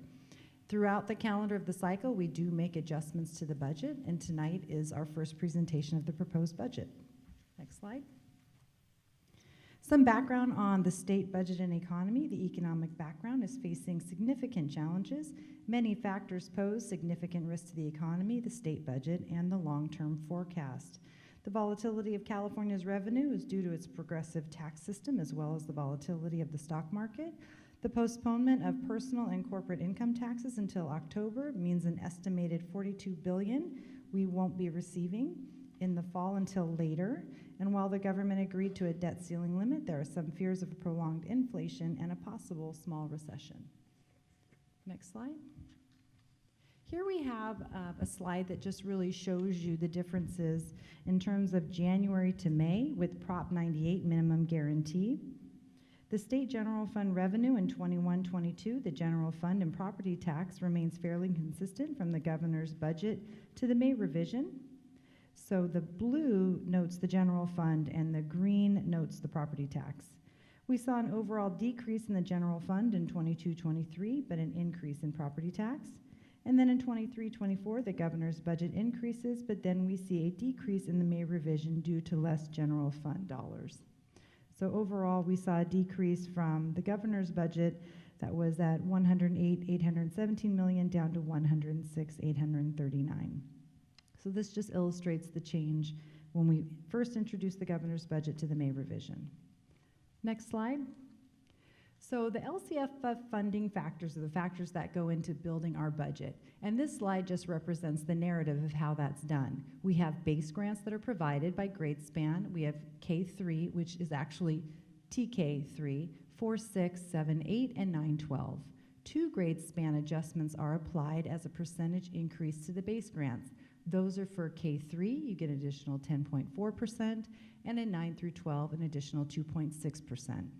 The May revision increases LCFF base grants by the 8.22% statutory COLA. This is an increase in funding per student, not total funding. And lastly, we have the supplemental and concentration grants. Not every district receives concentration grants, but we do, and they're calculated based on the percentage of unduplicated pupil percentage, also known as UPP, of our enrolled students. Next slide. So all those words turn into these numbers. So when we apply everything that I just read, this is what it looks like. So you go across the top, and that shows your grade span.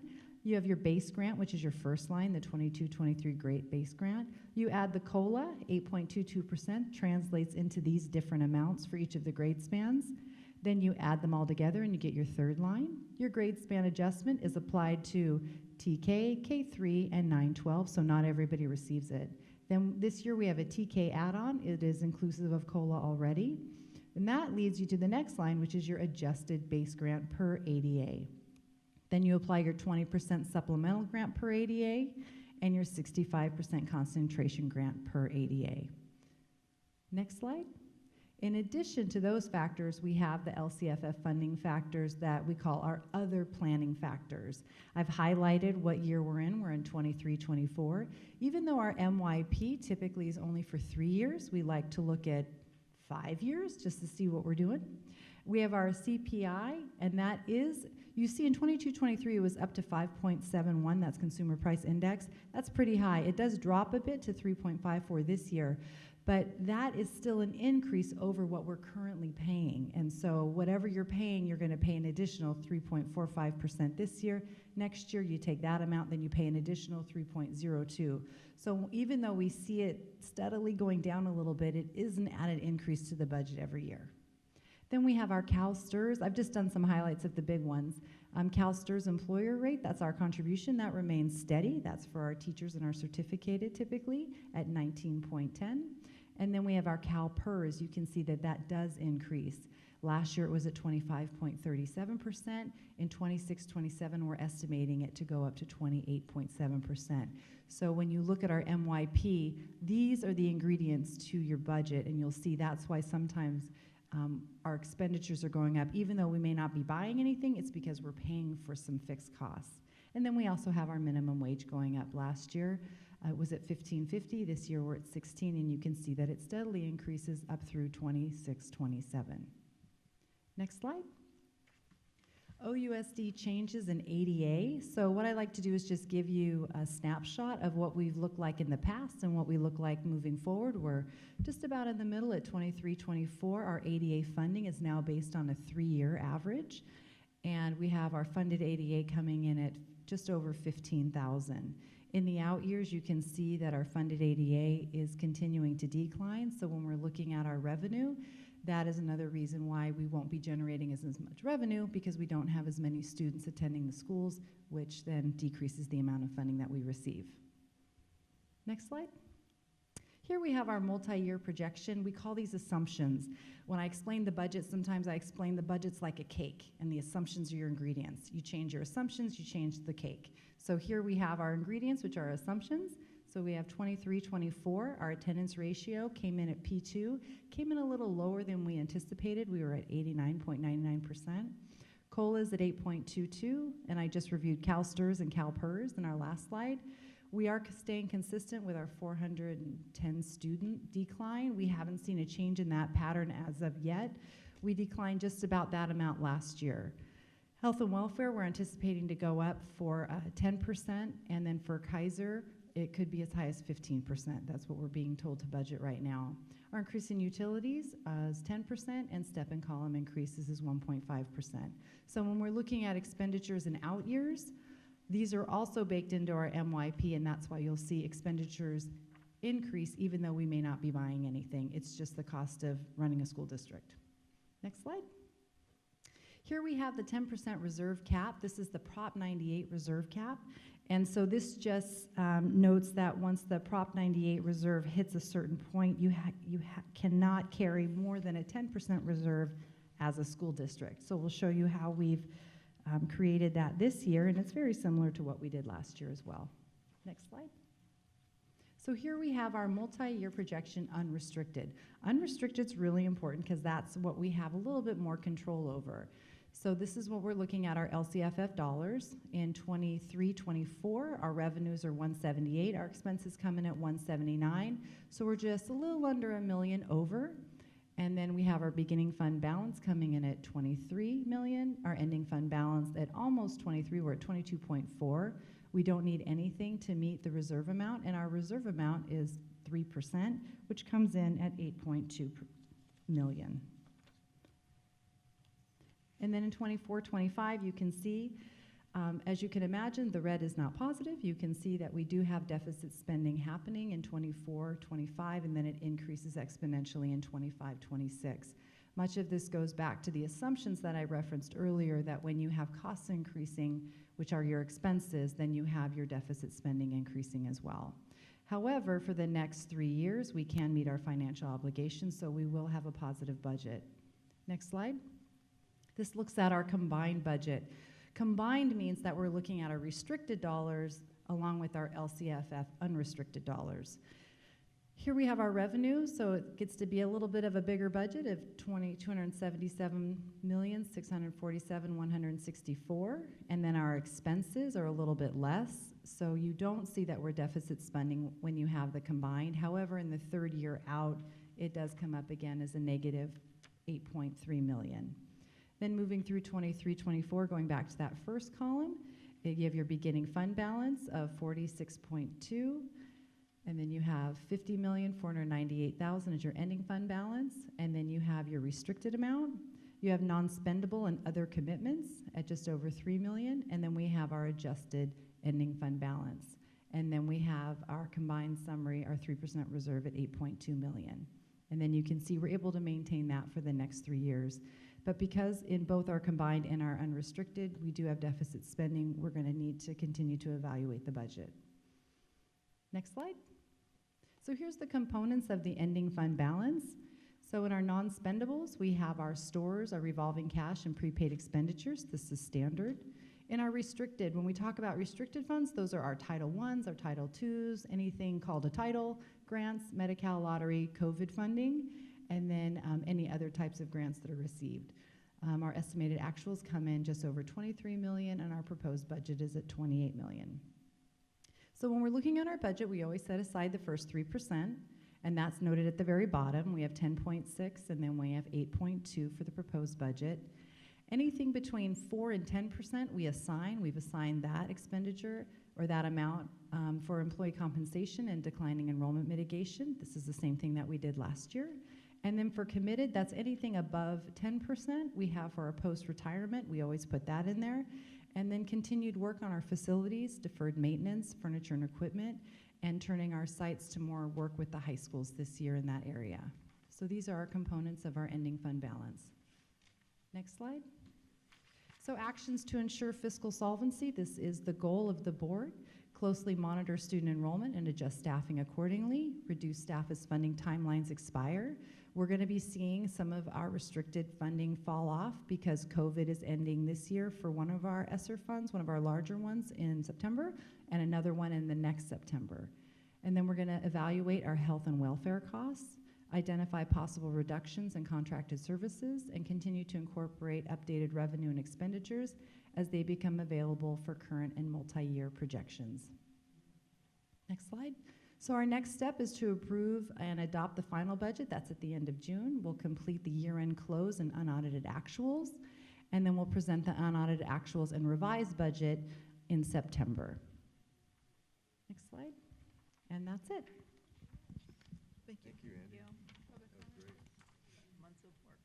Todd Madison, item 8A. Madam Chair, is A and B like considered together, or people Transfers on 8B. We had to agendize them separately. Once. They're on our, It's like the same item. It's state law, I believe. State All law. right, so here's our budget for the coming year. Got to admit, even as a hobbyist that's more into these things than most, I have no clue what the budget is saying. I'm glad Ms. Norman here knows what she's doing here. I have no idea. This year we had massive revenue. Despite that record revenue, this year we're running a deficit of almost $6 million. It's great to hear Eleanor's concern about the deficit, but maybe a little bit late. And as we've seen, the deficit gets worse. So what part of that is good financial management? Is what I'm wondering. Now we see a huge revenue drop expected next year. Incredible one-time funding from the feds and the state are going away, exacerbated by expected declines in enrollment. We knew this was coming. It was not only predictable, but it was predicted. Many, many warnings were given that now is not the time to add permanent costs to the budget because of the damage it would do with lower revenue expected in the future. But of course we ignored that because holding back on those increases would not have benefited the bank accounts of those who stand to gain. Classic self-serving human nature, exactly what a responsible board is there to stand up against on behalf of our kids. But our board doesn't do that, do they? They don't stand up for kids, they stand up for employees. And employees, being human beings they are, tend to think more for themselves as the best possible use of money, as always. Despite the fact that there's never been a direct correlation between more money for adults and improved academic performance. No study ever says that.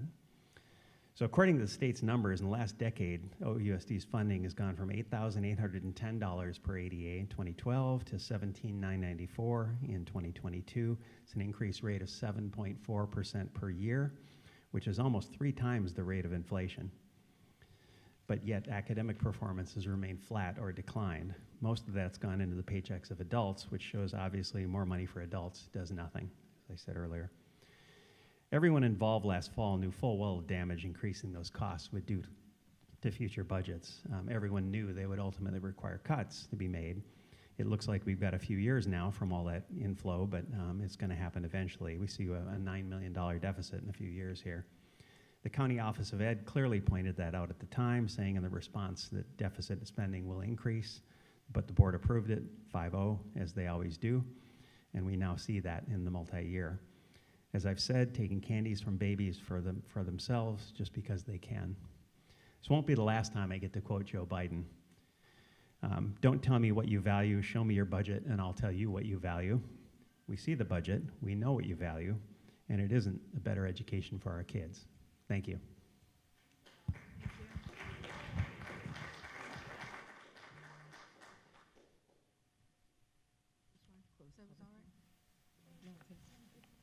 we'll close the public hearing at 7:55. Excuse me. Move on to item B, first reading of the proposed 2023-2024 preliminary budget. Thank you, President Alvarez. California Education Code requires that the Board of Education adopt a budget for the fiscal year 23-24 by June 30th of 2023. I've just reviewed the proposed preliminary budget. It's recommended that the Board of Education accept the 23-24 proposed preliminary budget for the first reading. I'll make a motion to approve. Have a first Second. and a second. Any comment? Do you have a comment, Eleanor?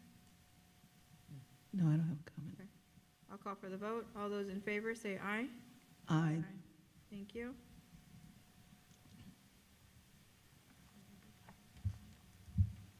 Item C, 6:30. At 7:56. We'll open the public hearing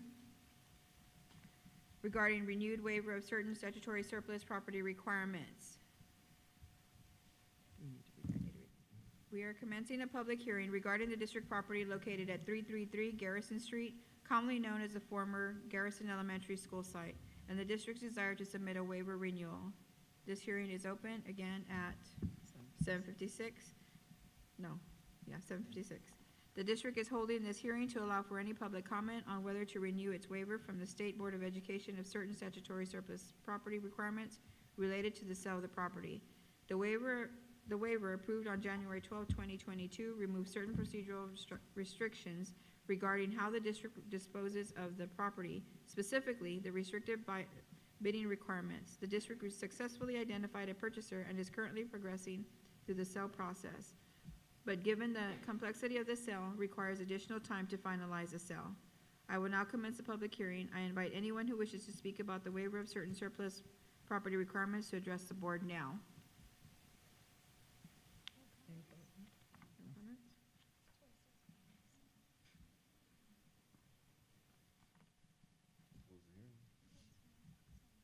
Any member of the staff like to respond to any of the public, and we don't have any public comment. So we will now close this public hearing at 7:57. Move on to item D. Approval of resolution number 45-2223, authorizing staff to renew waiver of certain portions of the surplus disposition process for Garrison. Staff presentation, please. Thank you. The district's been in the process of selling Garrison. In accordance with Ed Code, the board has previously declared Garrison surplus and offered it for sale to certain public entities. The district successfully obtained a waiver for the period of January 12, 2022 through January 12th of 2024. The district successfully sold 3 acres of the property to the city of Oceanside. The district has also identified a purchaser for the remaining 8 acres of the property through an informal solicitation process and has executed a purchase and sale agreement and is currently progressing through the sale process. Although significant progress has been made, given the complexity of the sale, including a 2-year escrow period, the district requires additional time to finalize the sale of the property. Accordingly, the district is asking the board to consider resolution number 45, which authorizes the district to move forward in seeking the renewal of the waiver, and we have also conferred with our associations on this. Question. Any questions for staff? Yeah, question. How long is this waiver requesting it for? Is it 1 year or 2 years? Or the previous one was for 2 years. Is this for 2 years as well? Or? It would extend the escrow period a little bit longer. I'd have to let me go back and look at the duration of it, but it would get us through the entirety of the sale, and we anticipate it to be done within the next 3 years. So this would get us past, because it's currently going to expire in January of 2024. So it'll get us through the whole escrow period. Okay. I'll move approval. I'll second. Thank you. I have a first and a second. All those in favor, say aye. Aye. Aye. Thank you. I have 5-0. 9, policy development. A, approval of revision of board policies 4119.42/4219.42/4319.42, exposure control plan for bloodborne pathogens. Thank you, President Alvarez. This policy update is recommended to add the requirement that the district's exposure control plan for bloodborne pathogens be consistent with the district's injury and illness prevention program, established pursuant to Education and Labor Codes 6401.7. Thank you. Any questions for staff? I'll make a motion to approve. Second. I'll second. I have a first and a second. All those in favor, say aye. Aye. Thank you. I have 5-0. Approval of revision of board policies 4119.43/4219.43/4319.43, universal precautions. Again, a policy update from our previous 2010 policy. This is for universal precautions that are appropriate for preventing the spread of all infectious diseases and shall be used regardless of whether bloodborne pathogens are known to be present. Perfect. Thank you. Any questions for staff? Move approval. I have a motion. A second? Okay, I have a first and a second. All those in favor say aye. Aye. Thank you. I have a 5-0. We will take a 10-minute recess prior to public comment. 14. They have 14. We have 14 public comments. 14. Just a reminder that when you do come up for public comment, we ask that, again, you would restate your name and where your child goes to school in our district. Thank you. And they'll have 2 minutes. We are also, you have 2 minutes to speak at this time. Our first 3 speakers will be Sonia Robinson, Todd Madison, and Lisa Farrell. Sonia Robinson. I Todd Madison.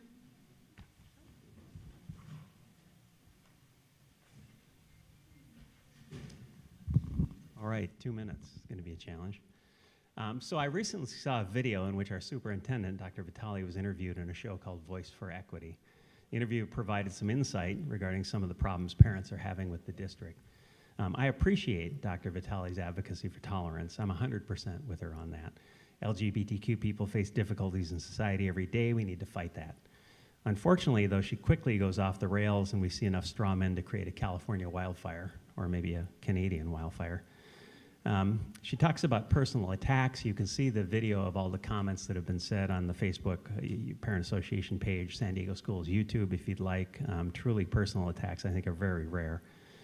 Unlike personal attacks on parents, which happen every day when parents are forced to send their kids into a school system that insists on promoting beliefs that have nothing to do with academics. We don't have true school choice, so we have no option. Dr. Vitale dismisses parents' assurance. It's not about the LGBTQ part by saying, well, what is it about then? I'm not sure if she's been at these meetings, because if you go to tape, you'll find abundant cases where speakers start off saying they have no issues with people who want to be being who they want to be, none at all. Speakers have been clear they feel the problem is the focus by the district not to just teach tolerance of other viewpoints and lifestyles, which is good, but in promoting those viewpoints and lifestyles, which many feel is not appropriate for our schools. She says, I've never once talked about what I do in the privacy of my home. That's great. We appreciate that. It's how it should be. Why then do we have books in our libraries offering graphic illustrations and descriptions of what others do in the privacy of their homes?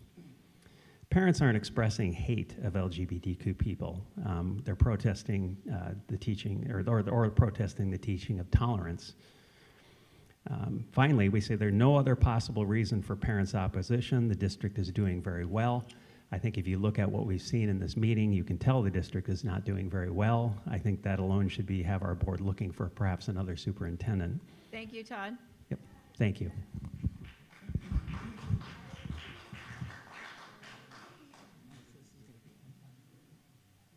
Lisa Farrell.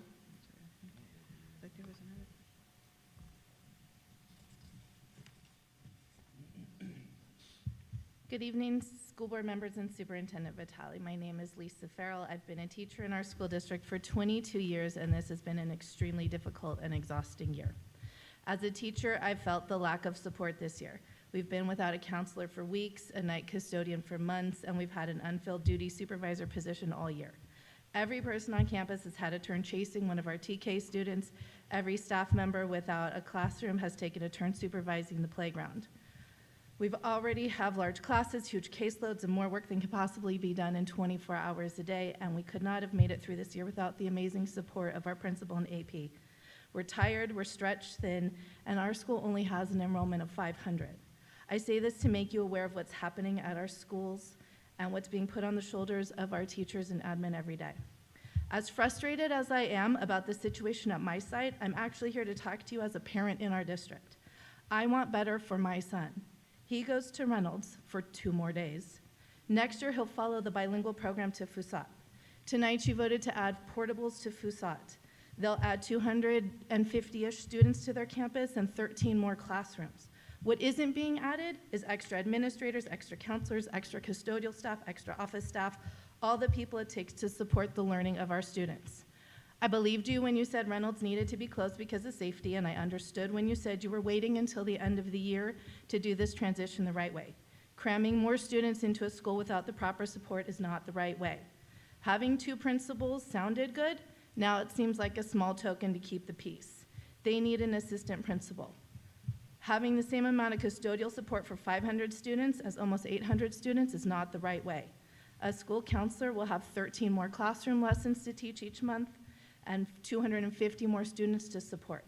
That's not the right way to only have 1 counselor. FUSAT students need an assistant principal. FUSAT students need additional custodians. FUSAT students need you to be proactive and provide the needed support to make the transition successful. My son needs you to do this the right way. Thank you. Next 3 speakers, Patty Kay, Beth Barnum, and Rose Higuera.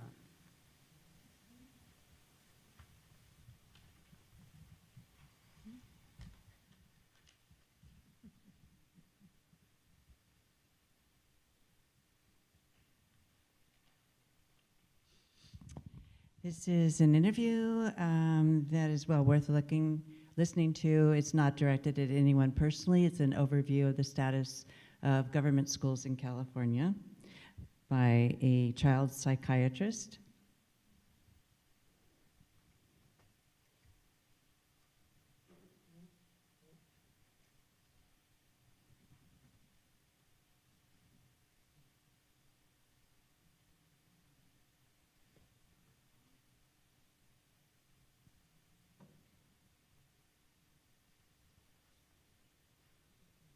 System is not only a failure, it is irredeemable.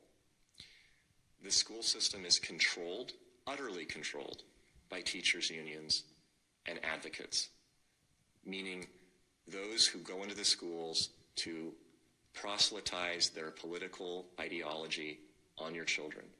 They have no other purpose, no other function, and they have taken over entirely. We would be better off if all Americans pulled their kids out of the government schools and either did homeschooling or built their own schools in their local communities. That would cause the corrupt, rotten, termite-infested structure to finally collapse on its own weight, and then we could rebuild on a local level from the ground up. I can hardly believe it. Can we stop the clock? The problem here is that because this is a public comment for you to come and make your public comment, not to, because it's almost like the point of giving the minute to Saying that now someone because else, and just we're 2 or not 3 doing years it. ago, I would have thought that that is extreme. Beth Barnes? This is your time for public comment? And for, this time is given to you to come to the board and share your public comment.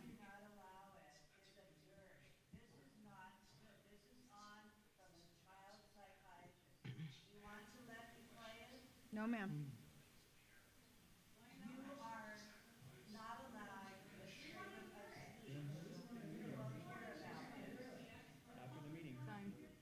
Thank you. Beth Barnum?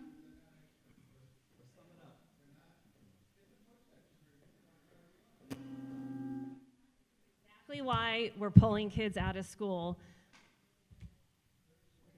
Once again, I'm going to tell parents how, this is for parents, this is not for the board because the board doesn't ever listen. I homeschool my son. I pulled him out 3 years ago. I am an Oceanside resident and I am ashamed of what happens to Oceanside School District. What needs to happen is actually everyone to pull out and you become bankrupt. There are great teachers out there. Unfortunately, they don't have a voice. So the way you pull your child out of school is make sure you always have a paper trail. Always. You email your school, you tell your school that you are pulling your child out of school, print that email, print the response, and file it in your homeschool file. Next, go and file your private school affidavit. It's called a PSA. Go to cde.ca.gov, search for a private school affidavit, scroll down to filing the affidavit. Click on private school affidavit, fill out the information, make sure you do not name your school after your name or your address. Should take about 5 minutes. Print that form, file it with your homeschool paperwork. Always keep a paper trail. Next, go to hslda.org. This is the Homeschool Legal Defense Association.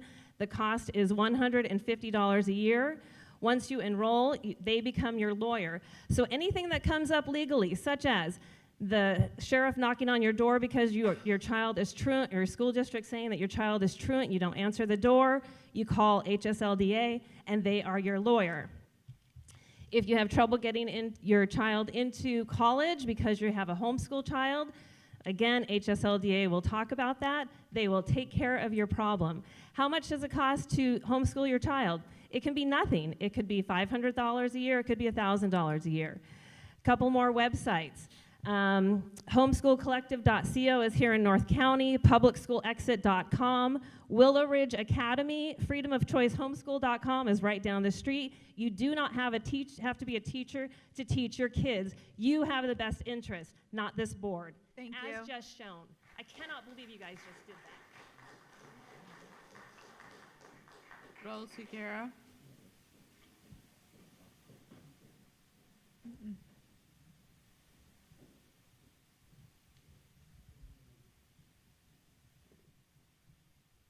So in honor of June, LGBTQIA, L is for love, John 3:16, for God so loved the world that he gave his only begotten son, that whosoever believes in him would not perish but would have everlasting life. G is for good. He is a good, good father. B is for beautiful. He made each one of us beautiful just the way we are. T, there is time. You have time to turn to God today. Today is a day of salvation. Tomorrow might be too late. Q, questions. Bring them to God. He has all the answers. I, he is the I am. God says he's the great I am. A, ask God to reveal himself to you. He loves you. And Revelations 4:3, it says, the one sitting there was as beautiful as precious stones, like jasper and cornelian. All around the throne was a rainbow with clear colors like an emerald. So I noticed that the school board raised the rainbow flag at the school district. I think there should only be one flag. There shouldn't be any pride flags in any classrooms or any talk of this. Kids should be able to retain their innocence and focus on learning and just being innocent kids. So just a reminder that the rainbow is God's. It does represent his throne. And yes, since we've been coming to the school for 2 years, we've been trying to get the pornographic books out of the school libraries to no avail. That shows us that you guys aren't interested in helping the kids, but rather harming the kids, because there's no reason for perversion and all these different sexual things to be taught in schools. Kids should just be able to have a good and fair, excellent education so they can compete in society. And so it's just really sad because my kids, they all went to these schools and they actually did get a great education. I was very grateful for the teachers and worked alongside them. But now it's very political size. So pull your kids out of school. Thank you, Rose. Next three speakers, Michael Richardson, Patrick Higuera, and Ernesto Polanco.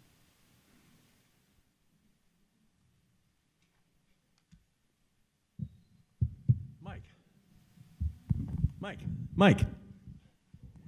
After the last board meeting, you came up to me and said, we just disagree. You remember that? Yeah. I want to ask you, what is it we disagree about? Is it the fact that 59% of the district students are failing in reading? Do you disagree that that's a problem?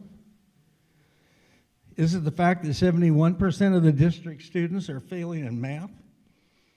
Do we disagree that that's a concern?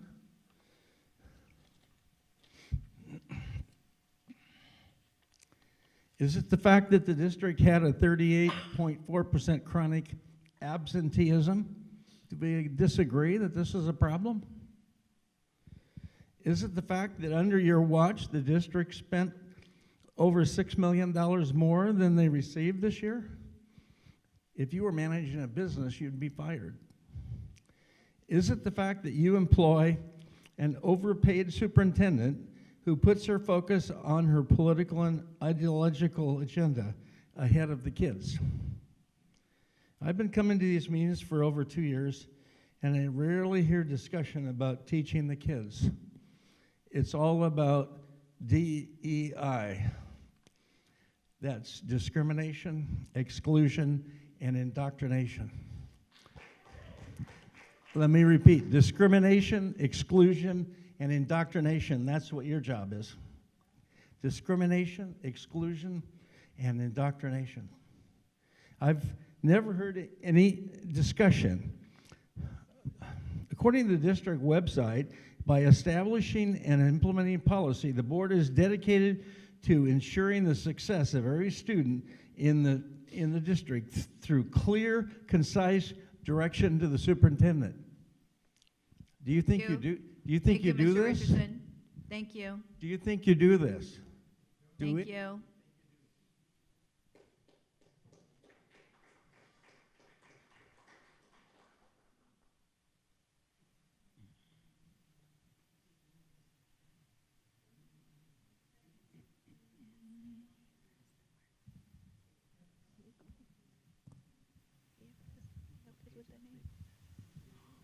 Gotta go fast, gotta go fast. So your report card for 2022, 2023, I gotta cut it down.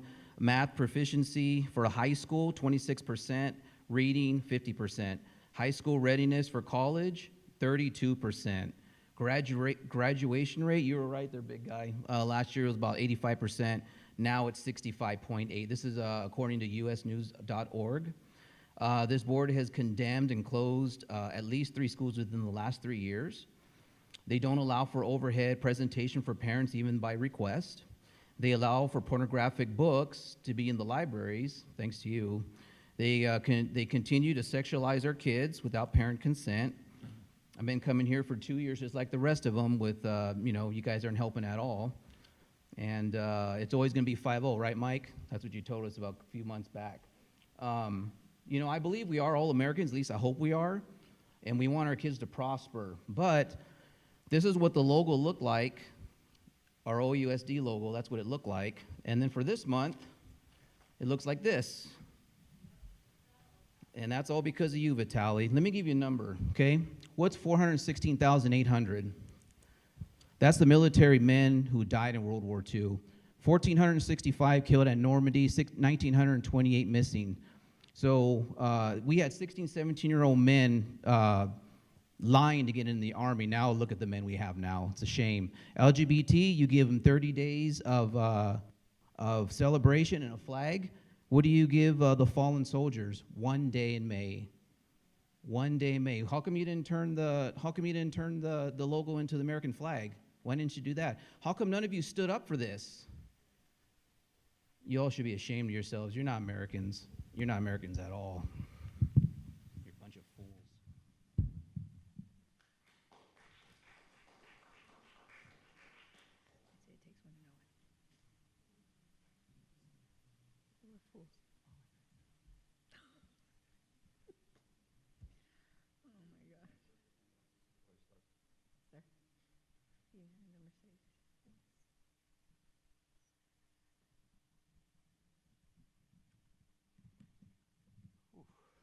Never believed I was going to be in front of you guys after all these years. My name is Ernesto Gonzalez Polanco. I'm a proud pirate, class of 91. Go Pirates! All side. I'm a product of Oceanside Unified School District. I'm a true example of a multilingual learner. And now in front of you, I've been working for the district for 30 plus years. It's a pleasure. It's been an honor. I've been more than happy with my son graduating from Oceanside High School in 2013, and many of my family members as well. Now I'm in front of you today because I'm grateful that now we had a group of a committee reviewing our classified position for a school community advisor, and I'm happy that they're reviewing all the other duties and job descriptions. In front of you, you have a description of all my duties. I'm only here representing myself, and those that are going through the same scenarios. My job description, we were asked to do a survey, and that described all my duties that I had done. Unfortunately, since the time that I've been in the school community advisor, my range is only a 16. After 30 years, I'm already ranged the step 22. So I pledge for you guys to please review or range at the high school level, as the job description have been divided into 2 for elementary, for school community advisors. My role at the high school level, there's actually 3 of us at the high school level, but elementary and middle school have lower, they're not the job descriptions, it's not the same. We do a lot more at the high school level, and I appreciate this committee to be able to please review this time to see how that can be divided between asking for school community advisors being hired right now as step 1. Thank you, Mr. Polanco. I'm sorry. It took me 10 years to get to 30 years to get to 32, but I appreciate that. Thank you, guys. Next 3 speakers, Ann Frazier, Emily Richmond, and Susan Custer.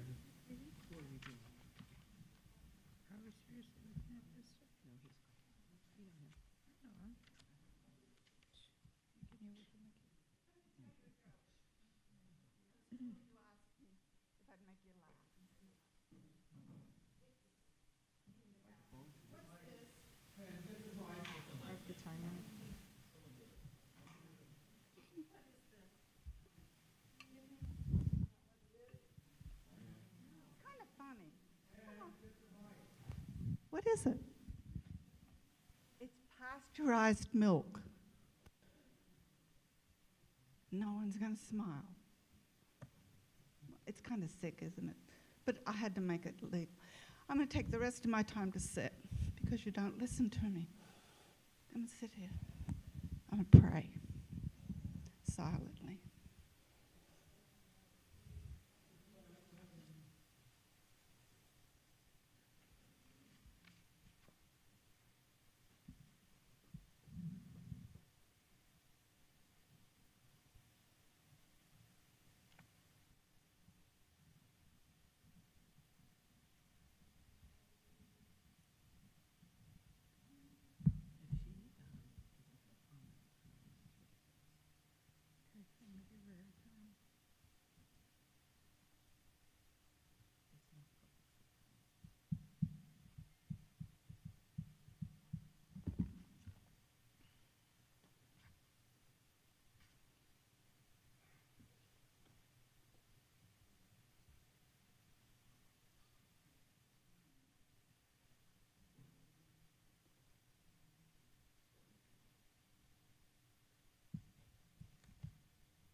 Silence is golden. Takes a long time for 2 minutes to pass. Okay. Thank you. You don't. My name is Mrs. Fraser. Thank you.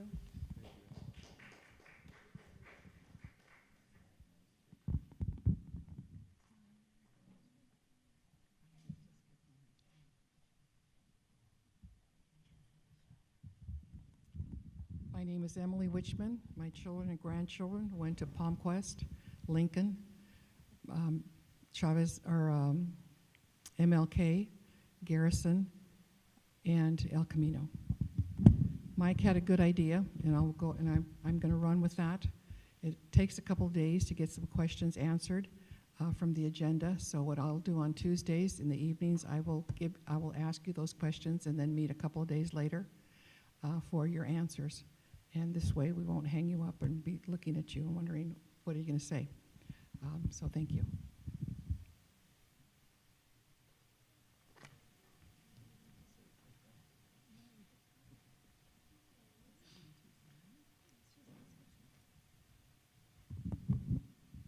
Good evening. I'd like to address a few comments from a Dr. Vitelli interview. At one point you were talking about the school board meetings, and you said that the people attending the school board meetings were, and this is a quote, "were not going to end your life with their hatred." You also stated that, another quote, "you have to endure attacks at the school board meetings by small-minded people." Another statement from you was that, and a quote again, the book banning conversation has reached our board meeting. I feel it's necessary to clarify a few things because apparently you misunderstood what we've been saying. I don't really care if you think I'm small-minded. However, I do not like the spreading of misinformation. We're not against the LGBT community. We're against the pornographic books that are in the libraries in the schools. We're against the books that come with a warning on the cover stating that if you're under 18, it is illegal for you to read this book. We're against these books being available to students as young as 14. We would also be against Playboy magazines, which are geared towards heterosexual men, and beer being in the schools. Why? Because it's not appropriate for children as young as 14. Today I reviewed some of the school board meetings regarding the books, and not one person said they hated the LGBT community, and it was often stated that we need to support all students. You referred to the books that the students read and spoke about at the February 7th school board meeting. You said most of the students said these books should not be removed. The book these students read were The Hate U Give and Anne Frank, the illustrated version. I've read both of these books and agree they're fine to be in a high school.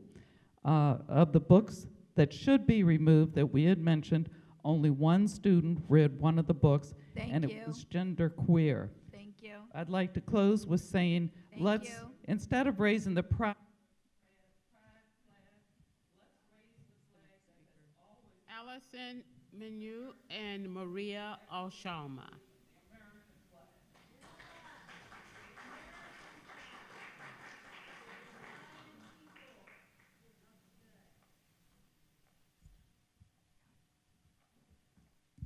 Good evening. I was going to speak on, I didn't get to make it on time for the ALCAP and was very disappointed to know that you guys are just continuing to do the same. It's sad. And Eleanor, your comments on we're doing so great, give me a break.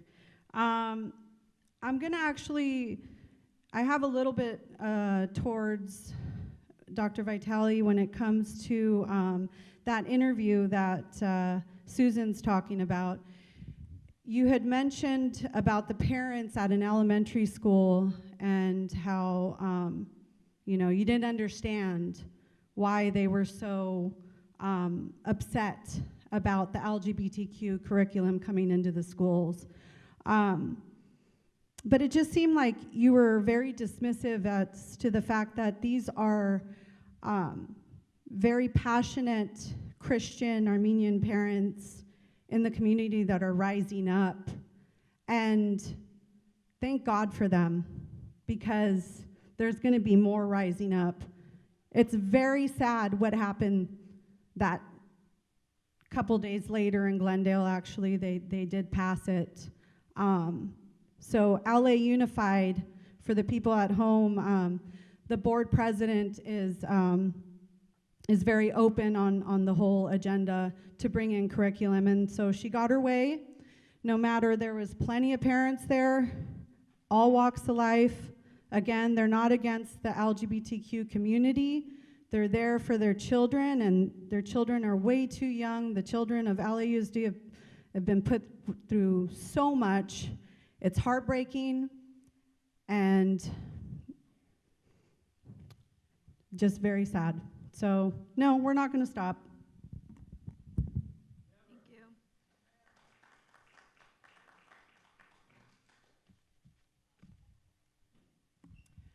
Good evening, board and Dr. Vitale and other folks up here this evening. My name is Maria Alshama. I'm a district social worker in Oceanside Unified School District. And I'm just going to clear up a few things that were brought up at our last school board meeting. California law, AB 1266, has been in place for 10 years. It provides many protections for transgender youth. It states that students can change their name and/or gender marker on student information systems without a legal change and without parent permission. The law also states that school staff cannot disclose a student's LGBTQ status to anyone, including parents, without student permission. California enacted this law and others to help protect this very vulnerable population. 40% of the homeless youth population in the US self-identify as part of the LGBT community. The main reason they're homeless is family rejection. In the past year, more than half of the transgender and non-binary youth in this country have considered suicide. That data hurts my heart and my soul. Over the years, I have worked very closely with lots of trans youth, and I see these scenarios played out regularly. But here's the great news. LGBTQ students who identified in a greater number of supportive school staff reported higher levels of self-esteem, lower levels of depression, and a 34% lower odds of attempting suicide in the past year. Trans students who reported having pronouns respected by all or most people in their lives attempted suicide at half the rate of those who did not have their pronouns respected. We've heard that it's too hard and inconvenient for teachers to learn a new name and pronoun for a student or to not reveal that to unaccepting parents, but I know teachers are incredibly capable of doing many things during their school day. I have the utmost respect for teachers. They are my people. I also have the utmost respect for our trans and non-binary youth. They're also my people. They bring me a lot of joy. I hope that everybody here feels that it's worth it to protect this population of students. It's not only the law, but it's the right thing to do. Thank you. Thank you.